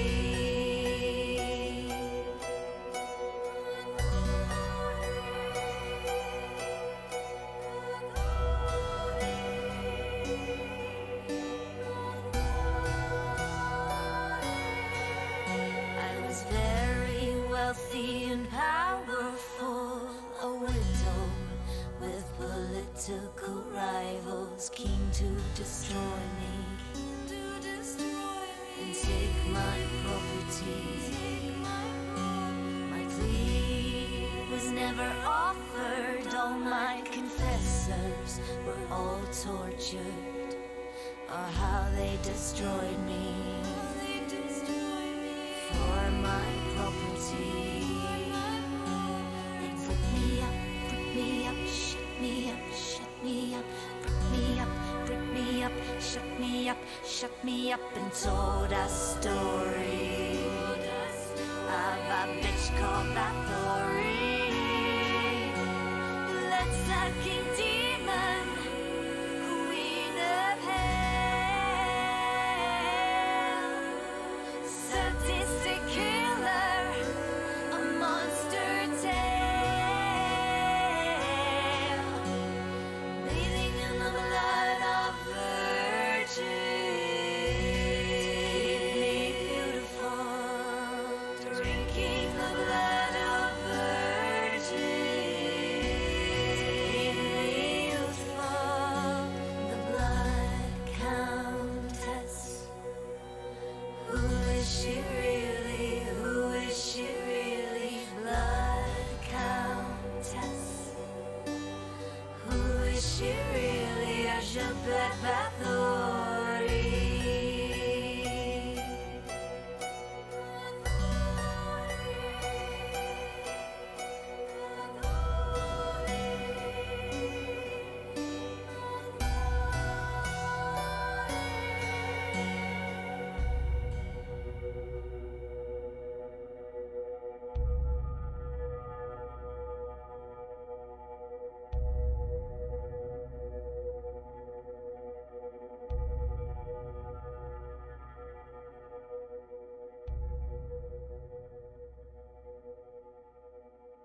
Splinters of my soul cut through your skin and burrow within, and burrow within.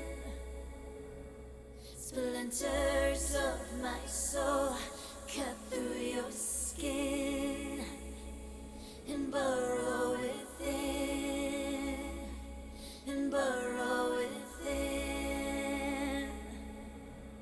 Splinters of my soul cut through your skin and burrow within, and burrow within.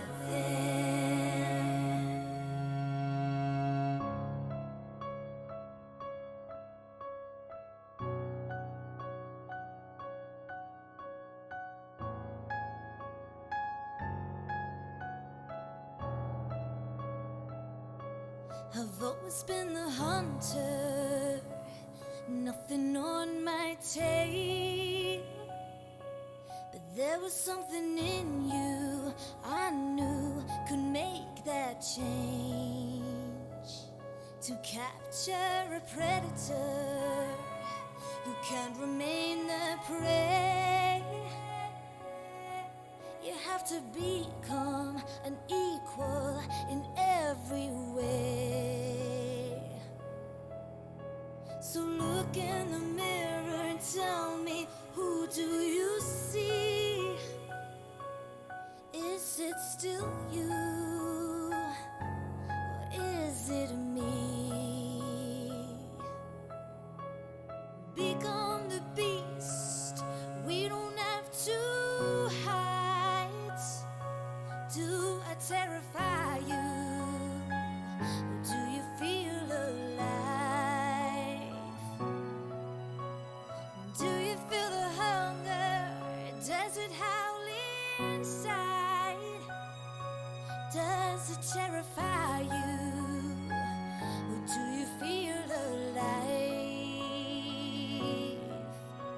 Splinters of my soul cut through your skin and burrow within, and burrow within.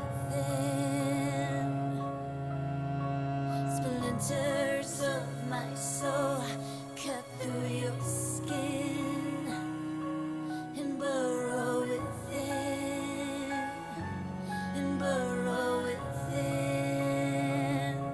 So embrace the darkness, and I will help you see that you can be limitless and fearless if you follow me. We are the lions in a world of lies. We are the predators, the hunters, the hunters, the hunters.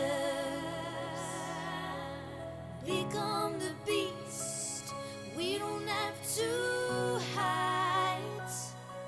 Do I terrify you, or do you feel alive? Do you feel the hunger? Does it howl inside? Does it terrify you, or do you feel alive?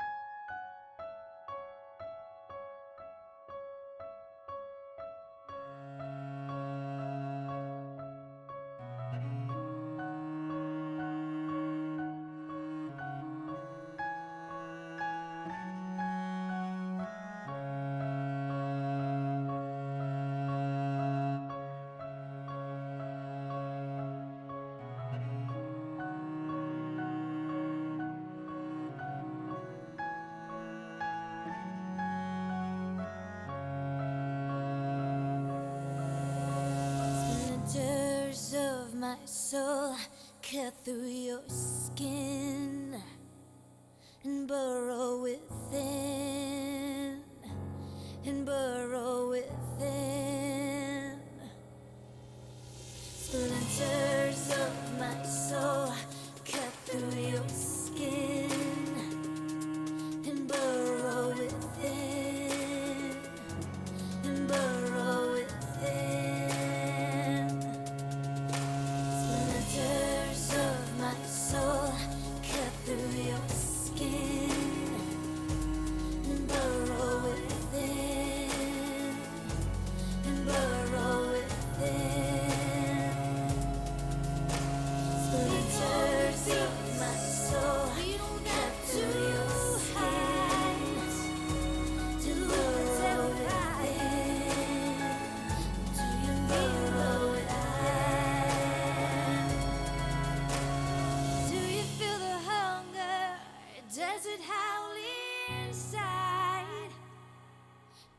does it terrify you?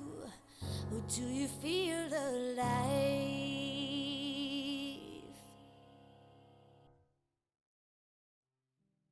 Welcome back. Before the break, there was a whole bunch of scenes as everyone was doing their various business. Jenny got some good info from Urzule, and Jackie and Isabella had a nice discussion about a brooch. Real nice discussion. Roscoe and Samantha went to go stake out an ATM that night they didn't see anybody go to it, but it may take a few nights. It's not like they hit the ATM every night. Jackie spoke with Prince Jackson and friend. And Nicholas went and got a harsh reminder that his methods and his sire's methods aren't always the same. But where we're opening up, Nicholas is back in Chicago. Private jets are great, y'all. Mm-hmm. And the coterie has gathered at the club to have a meeting. So let's skip the individual showing up, and we're going to open up with them already gathered together and the pleasantries done of waiting for each other to show up. So I turn this over to the coterie or the goterie. I figure it was a good thing to call us all together because I'm sure we all have things to share. First, I want to announce that I had a conversation with Prince Jackson, advising him of both Maxwell and Loden. And also I informed him of Duncan McTavish. And that Maxwell had videoed it and sent it to the Anarchs, and the Anarchs are now shooting up our properties. First, he said that the Anarchs and he may not have a war, it might just be a slaughter. I told him I could get behind that. Because Mal Davis asked him to hand over the people responsible. Like he knew what the fuck was going on. But he says even if he did, he wouldn't do it. They act like they can demand shit. Maxwell has not presented himself. He's probably coming into the city as supposedly an anarch because of Kevin's little loophole of two can be in the city without presenting themselves. My question with that is if he's using that loophole, he would have to be working in tandem with them. No, he's to using them. not draw attention. He's using them.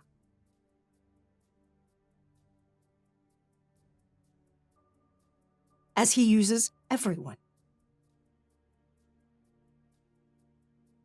He uses them while they are convenient, and when they are no longer convenient, he will not care what happens to them.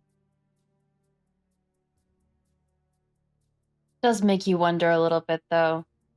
Are the Anarchs really not real? Like, are they just unaware they're being played by two people? That seems like, I get it. There's a reason they're Anarchs, but still, that seems unreasonable to assume that they just don't realize things are going on. You do realize that we just eliminated likely the only Anarch in Chicago smart enough to realize that Maxwell was using the Anarchs. That's fair. I mean, just seems odd that, or not odd, but I like to have hope in people that they realize that. No, they when don't they're even being realize used by that if they two- survive long enough, they'll become just like us. So they are willfully and woefully ignorant. But anyways, so with Jackson now aware that there are two individuals who were once princes of this city, up and about and making rounds and likely collecting favors and things as such,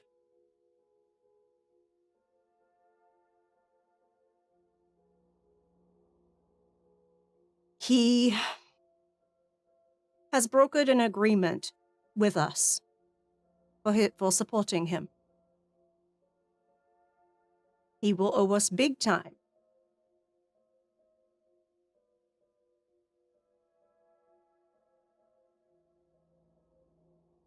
He will publicly make it known that he is upset with us or doesn't favor us presently because he's an irrational prince, so that there's an increased likelihood of agents of these other two approaching us.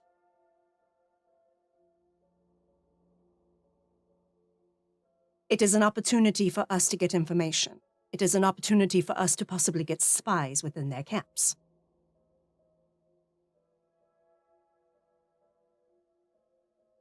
Because I have personally attempted to track down Maxwell and I could not. So if any of his people approach us, or any of Loden's people approach us, we can get some information. And pass it along to Kevin.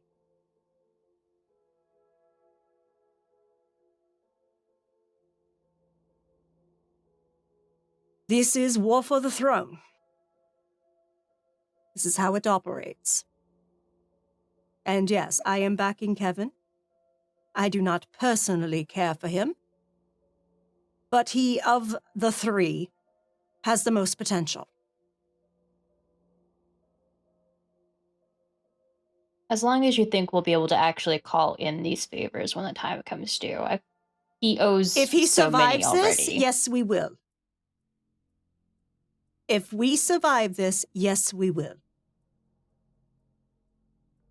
I have already asked for my payment upon completion, because I knew exactly what I wanted. Sierra Van Beerus.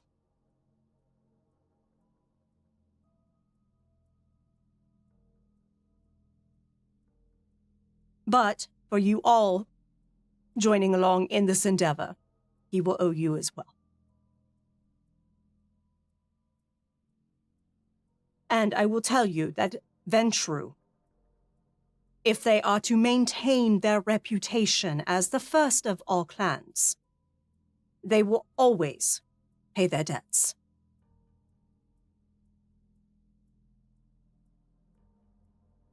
And so far, Kevin has done so with us.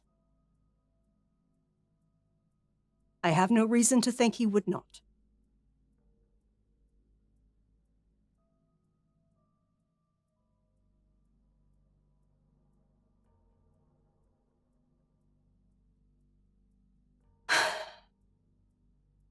And while I was with Kevin, I spoke to Menely. Menely uses the necklace when Kevin touches it to see through his eyes and even speak through his lips. So be aware when you are conversing with our prince. If he is touching the necklace, be mindful of what you say. Do we actually expect, given our previous interactions with Loden and Maxwell, for them to believe this ploy and Yes, send people? yes. We are obviously an asset to anyone who wishes power in this city.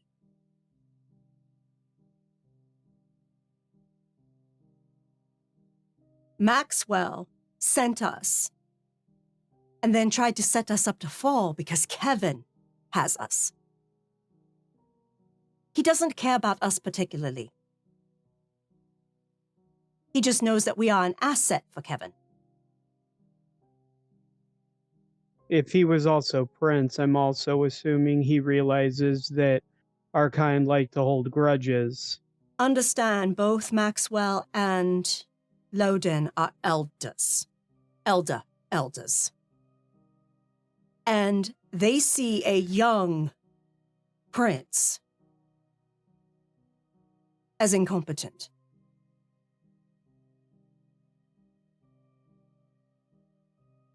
They will, in their hubris that comes with age, expect that he will make mistakes.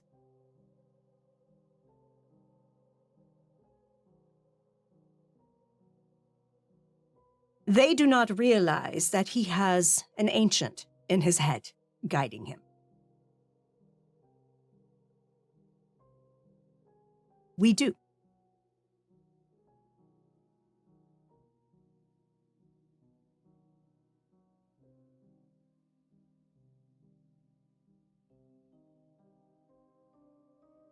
An ancient that likely sees us as little more than ants.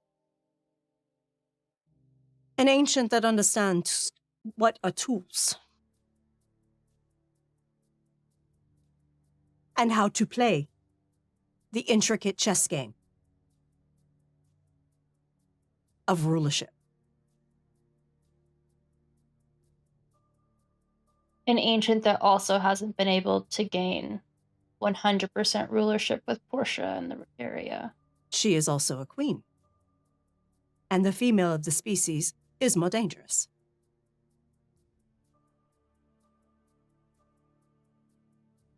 My grandsire told me that.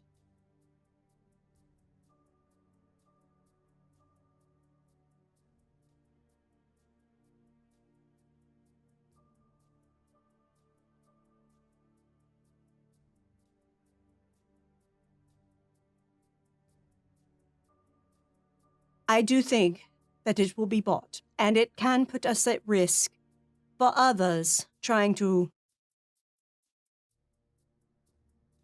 take some pot shots at us now that we are not Kevin's favorite. Be aware.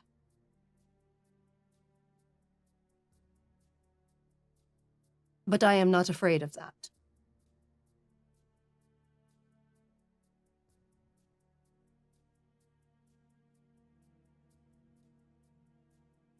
If any of you run into issues, let us all know. Because we will take care of those problems as they arise.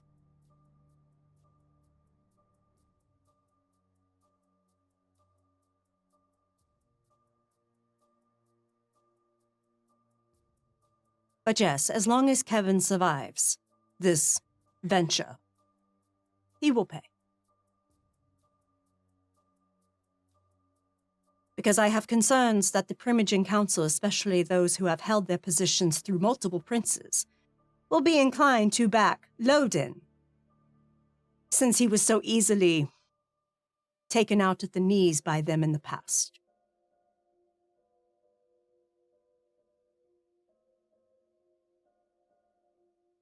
So be aware if any of your Primogen speak to you. They could be agents.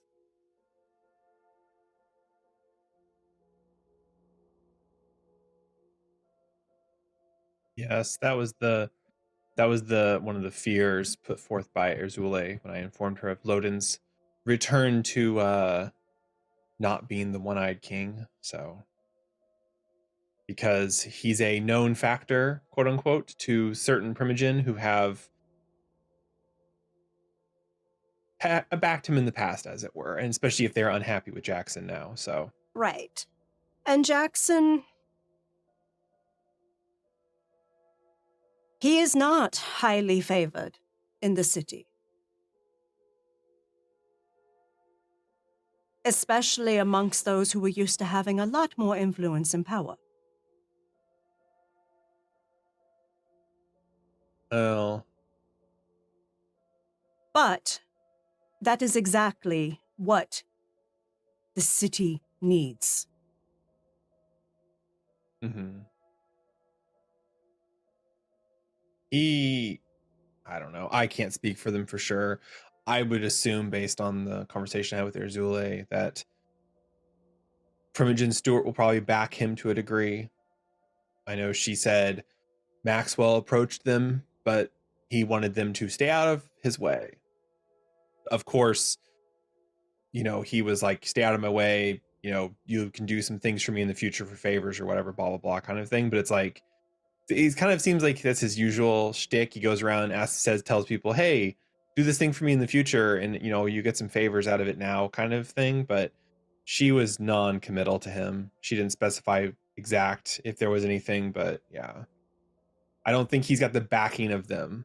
So probably is the No, backing but of if they the- weren't planning to interfere anyway, they get some favors out of it, so it's their boon. Yeah. Yeah.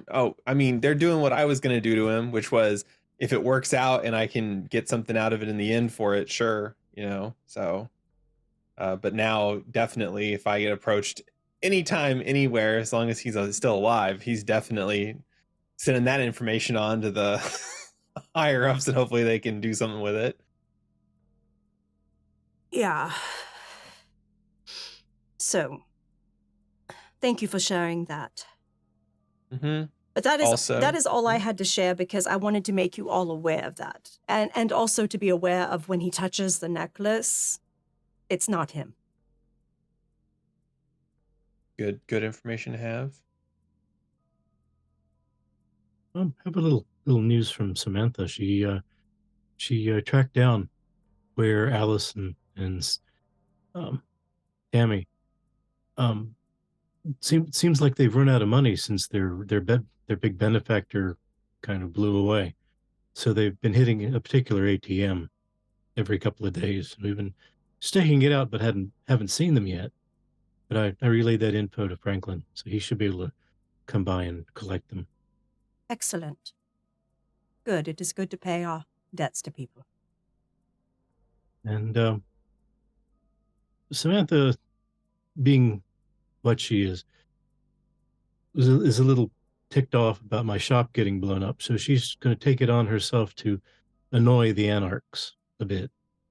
She promised that she wouldn't blow the place up. Damn, that's a shame. But, Define annoy. oh, little accidents, cars running into the pit, doors not working, little stuff. So the same effect of a fire without the fire. Yes, pretty much. Got it.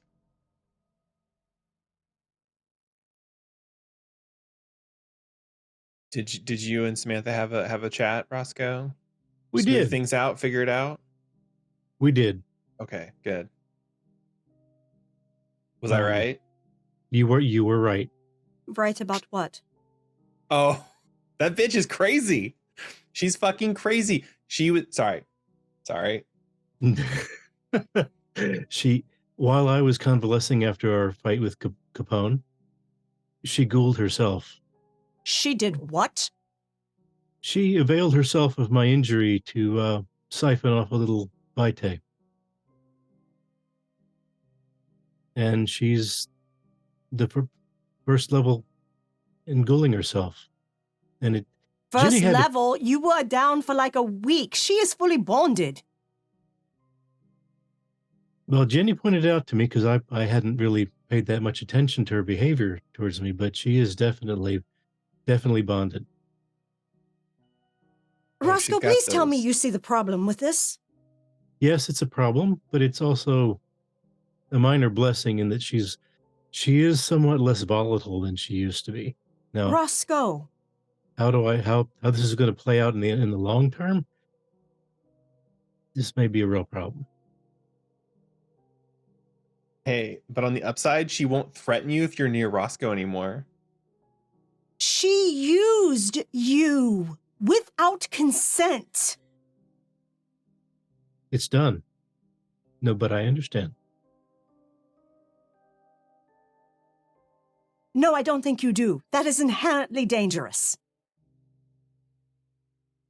Fucking destroy her.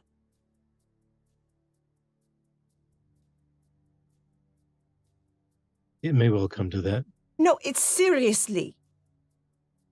She took your vitae that you needed for healing. So she can what? Get a boost?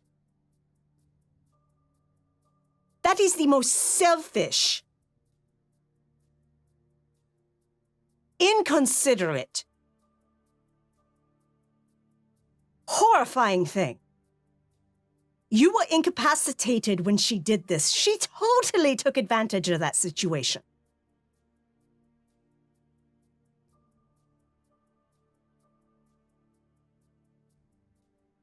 Roscoe, I know you seem to think that if a pretty mage girl gives you attention, that she should know girlfriend.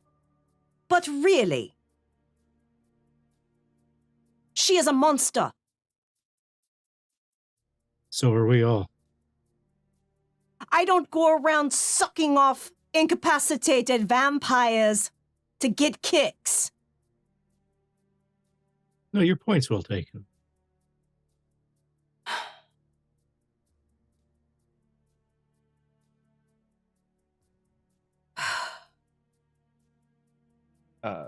Ginny actually mouths at Roscoe, sorry. Like,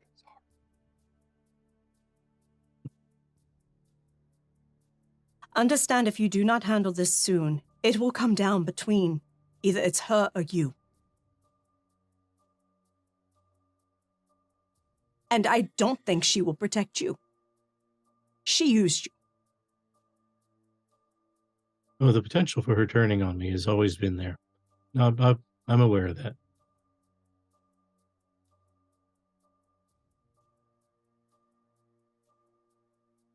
All right, I will not berate further.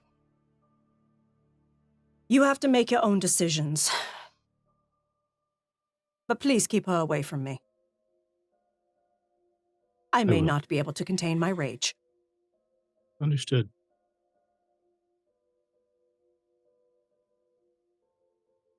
We will need her for whatever's coming with Amelia, though. She does owe me that favor. Mm-hmm. She's... Amelia, that is, has been ramping up her game. The brooch that she gave is a curse of sort. Jackie identified it. It ruined my desk. Really? What did you see that I didn't notice? Before Lamar left, we did an exchange. And I, of course, if you have seen, have the ability to see things beyond the shroud. Now, I examined it that way. And I saw tendrils of that space coming from the brooch. And it was like pulsating, almost like a beacon. And it had spread to the desk. And it did not look like the brooch that was given to Isabella.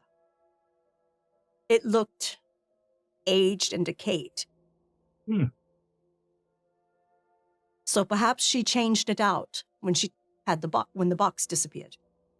Or she had someone on the other side change it out. Right.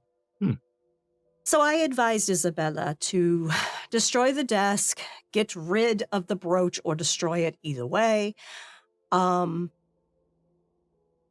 Because I did not trust with it pulsating like that.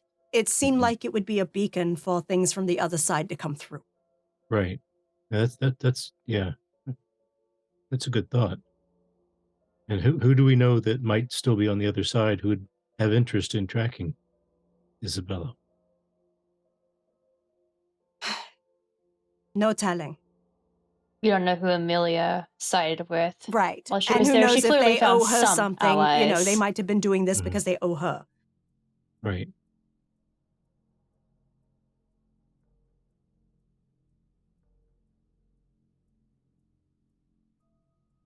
It's gone now, but Okay. don't get rid of Samantha yet. Well, we might be able to take care of all those things at one time if we work it right. damn, that's cold, Roscoe. You go from lover boy to wood chipper honor. Damn. The relationship between us is maybe not quite what you think. I mean, there's definitely some things that I think that are probably not true, but you're so suave that it's hard to tell. Oh, please. But thank you. I mean, not suave to me, but to others. Like Okay. Samantha. Okay. All right. We have to have that distinction, Roscoe. I'll go with that. Really quickly on my end, I just wanted to point out, if anybody sees this individual and she gives a description of Lucy, I apologize. The description is that she looks kind of like Jenny, but like not, probably has like a slightly lighter colored hair and stuff. That is Mistress Desaad. and she has been potentially blood hunted in multiple cities. And if you see her, please let me know. Seriously? What? De Sade? Yes, well, Like no, Marquis de Sade? no telling for taste, but Oh. yes. It's fine. I'm going to handle it. I just need to know if anyone sees her. She should not give a shit about any of you, but if she does for some reason, I would like to know, because then I'm going to go pound her face in. Maybe. I don't know. It'll be a working lunch. So So I was basically right. yeah, it's kind of fucked up, which is why I'm going to get some answers, and then we're going to go from there. Also, I would guess, based on what Erzuli had said, if Maxwell approaches the Painted Lady and the cultivars, they probably signed up for his shit. I would bet, but I have no way of confirming that. And also, Roscoe, I'm not going to the Painted Lady to talk to her because, yeah. Apparently she Good has idea. some sort of like death maze underneath her her tattoo parlor. So Hmm. Okay. yeah. So no thank you on that one.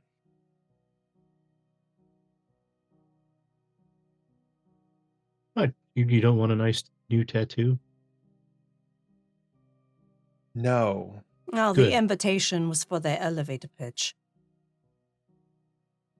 Besides, this canvas is perfect as it is. Sorry. Tasha said I need to work on my humbleness, but I find that Chicago just makes me not give a fuck. Oh, I assure you, once you get out, it looks even shittier. Right? See, Nicholas gets it. How did your trip go, Nicholas?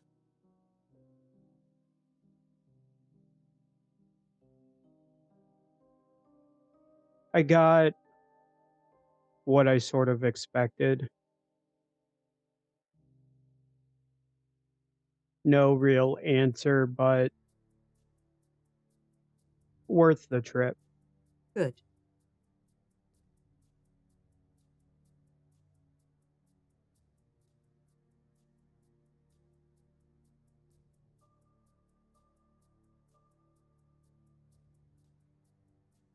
The next step's just to lie and wait for someone to approach us.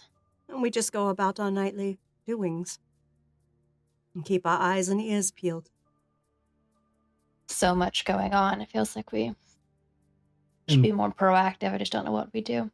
Well, watching our backs more. I mean, since we're going to be out of favor with the prince, it means We will have to, yes. I mean, I'm sure there'll be some malcontents looking to thinking that they'll curry favor with the prince by taking us out. Or harming our interests. Right. Mm-hmm. Yes. So be mindful. Also, I am going to speak with Tariq, who was working with Lamar. See if I can't get his gang do a few drive-bys down around the pit.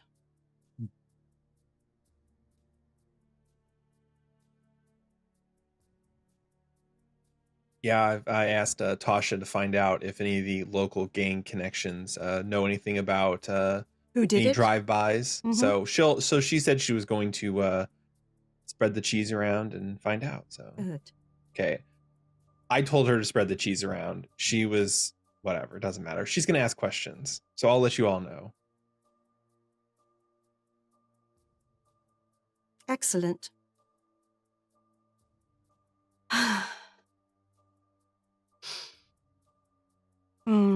Well, if that is all.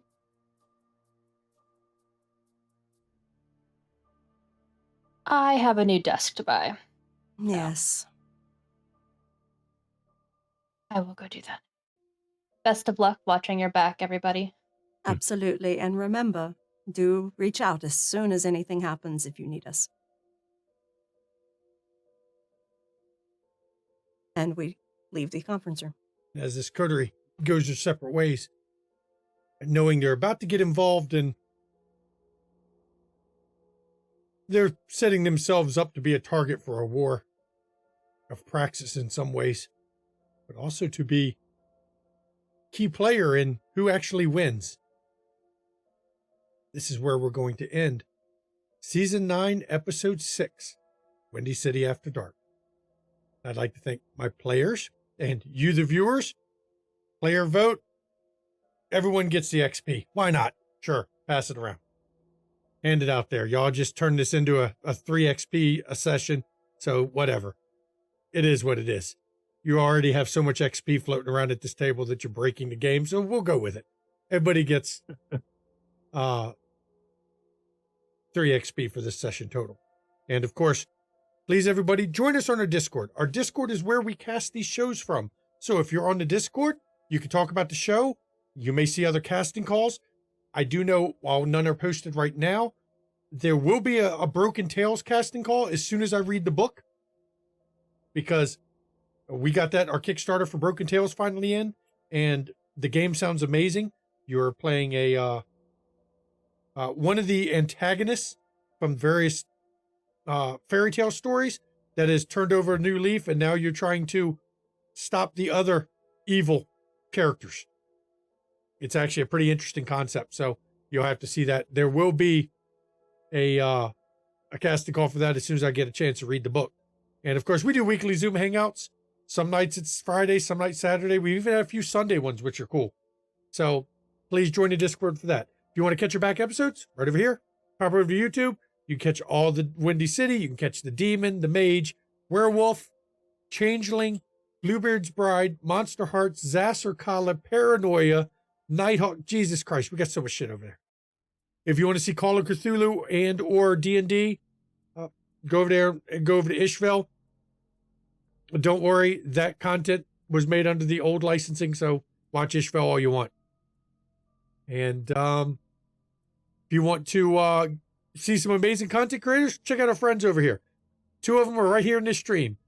Mischievous Red and the Ivy Raven. One of these 2 fingers will point that way. They stream when they feel like it. They don't stream when they don't feel like it. That's the beauty of running your own channel. You can do whatever you want. So pop over there, give them some love, hang out with them. Let's see. You want to get some Windy City merch? Go to our merch store. Please, when you go to the merch store, sign into the merch store. That way you can actually see the full list of items, because some of them have swear words on it, and they won't let you order them unless you're over 18. They don't even show them to you. They don't want you to see the wonderful Wish a Motherfucker Would Camp Counselor t-shirt. They just don't even want you to see that without it. And finally, bits and donations, everybody. They go to the players, not to the studio. If you want to give to the players a little thank you, buy them something, bits and donations go to them. If you want to give something to the studio, right here on Twitch, you can subscribe on Twitch. You can pop into our Ko-fi. And if you're watching this on YouTube, you want to help us out on YouTube, YouTube's free to subscribe. Subscribe to the channel on YouTube. Hit the thumbs up button. Leave a comment. That all pushes us higher on the search rankings, and that'll help us get more views, which, is such crazy money from YouTube. $15 this month. Crazy YouTube money. And that covers all my part. I turn it over to my wife for the schedule. Thank you, everyone, for joining us tonight for this session of Windy City After Dark. Coming up over the next week on Tuesday at 8 p.m. Eastern, we have Demon the Fallen. We are in Season 2, y'all, and it'll be Episode 7. Rosemary had her baby, her little devil baby. And... and the choir of demons got her to safety in a fortress that is hidden. Yeah. So, and it was interesting. An interesting fortress. Yeah, and now Carsador is basically homeless. So...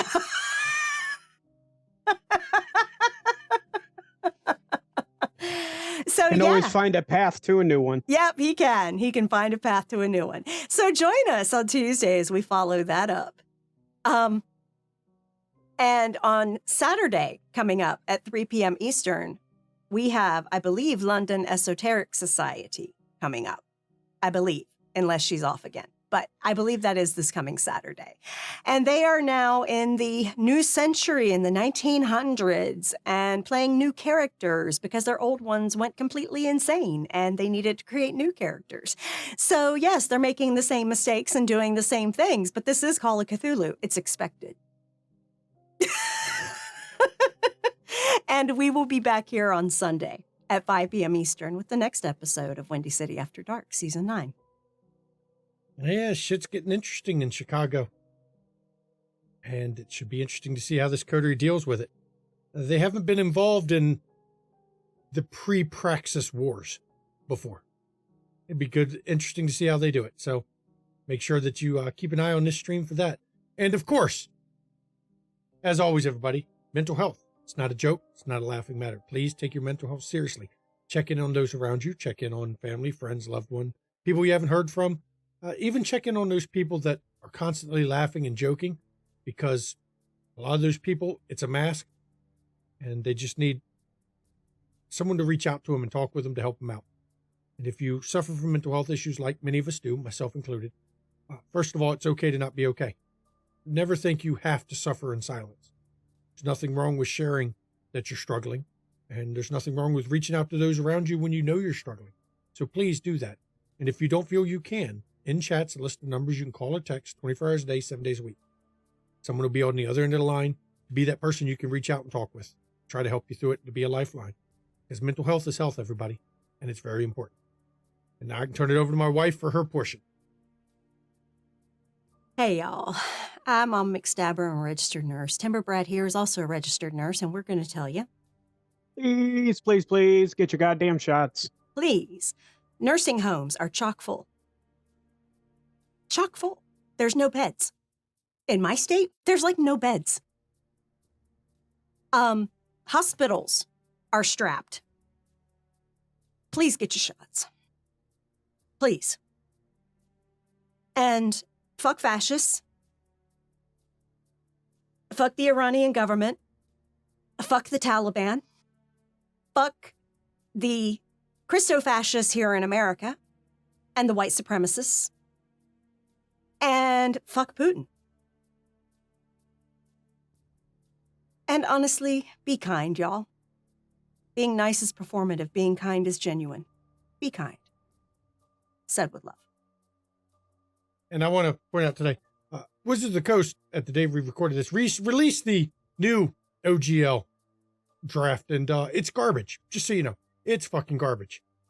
They are deliberately trying to kneecap virtual tabletops, one of which we use on this stream all the time, Fantasy Grounds, deliberately kneecap them so that they can release their product and have no competitors. Fuck Wizards of the Coast, fuck Hasbro. What they're trying to do is some bullshit. And yes, I know they're a company, but they're going a little far on the money grubbing and shitting all over the TTRPG space in general. So, hey, try some new games, everybody. Play some Vampire rather than D&D. Play some other stuff.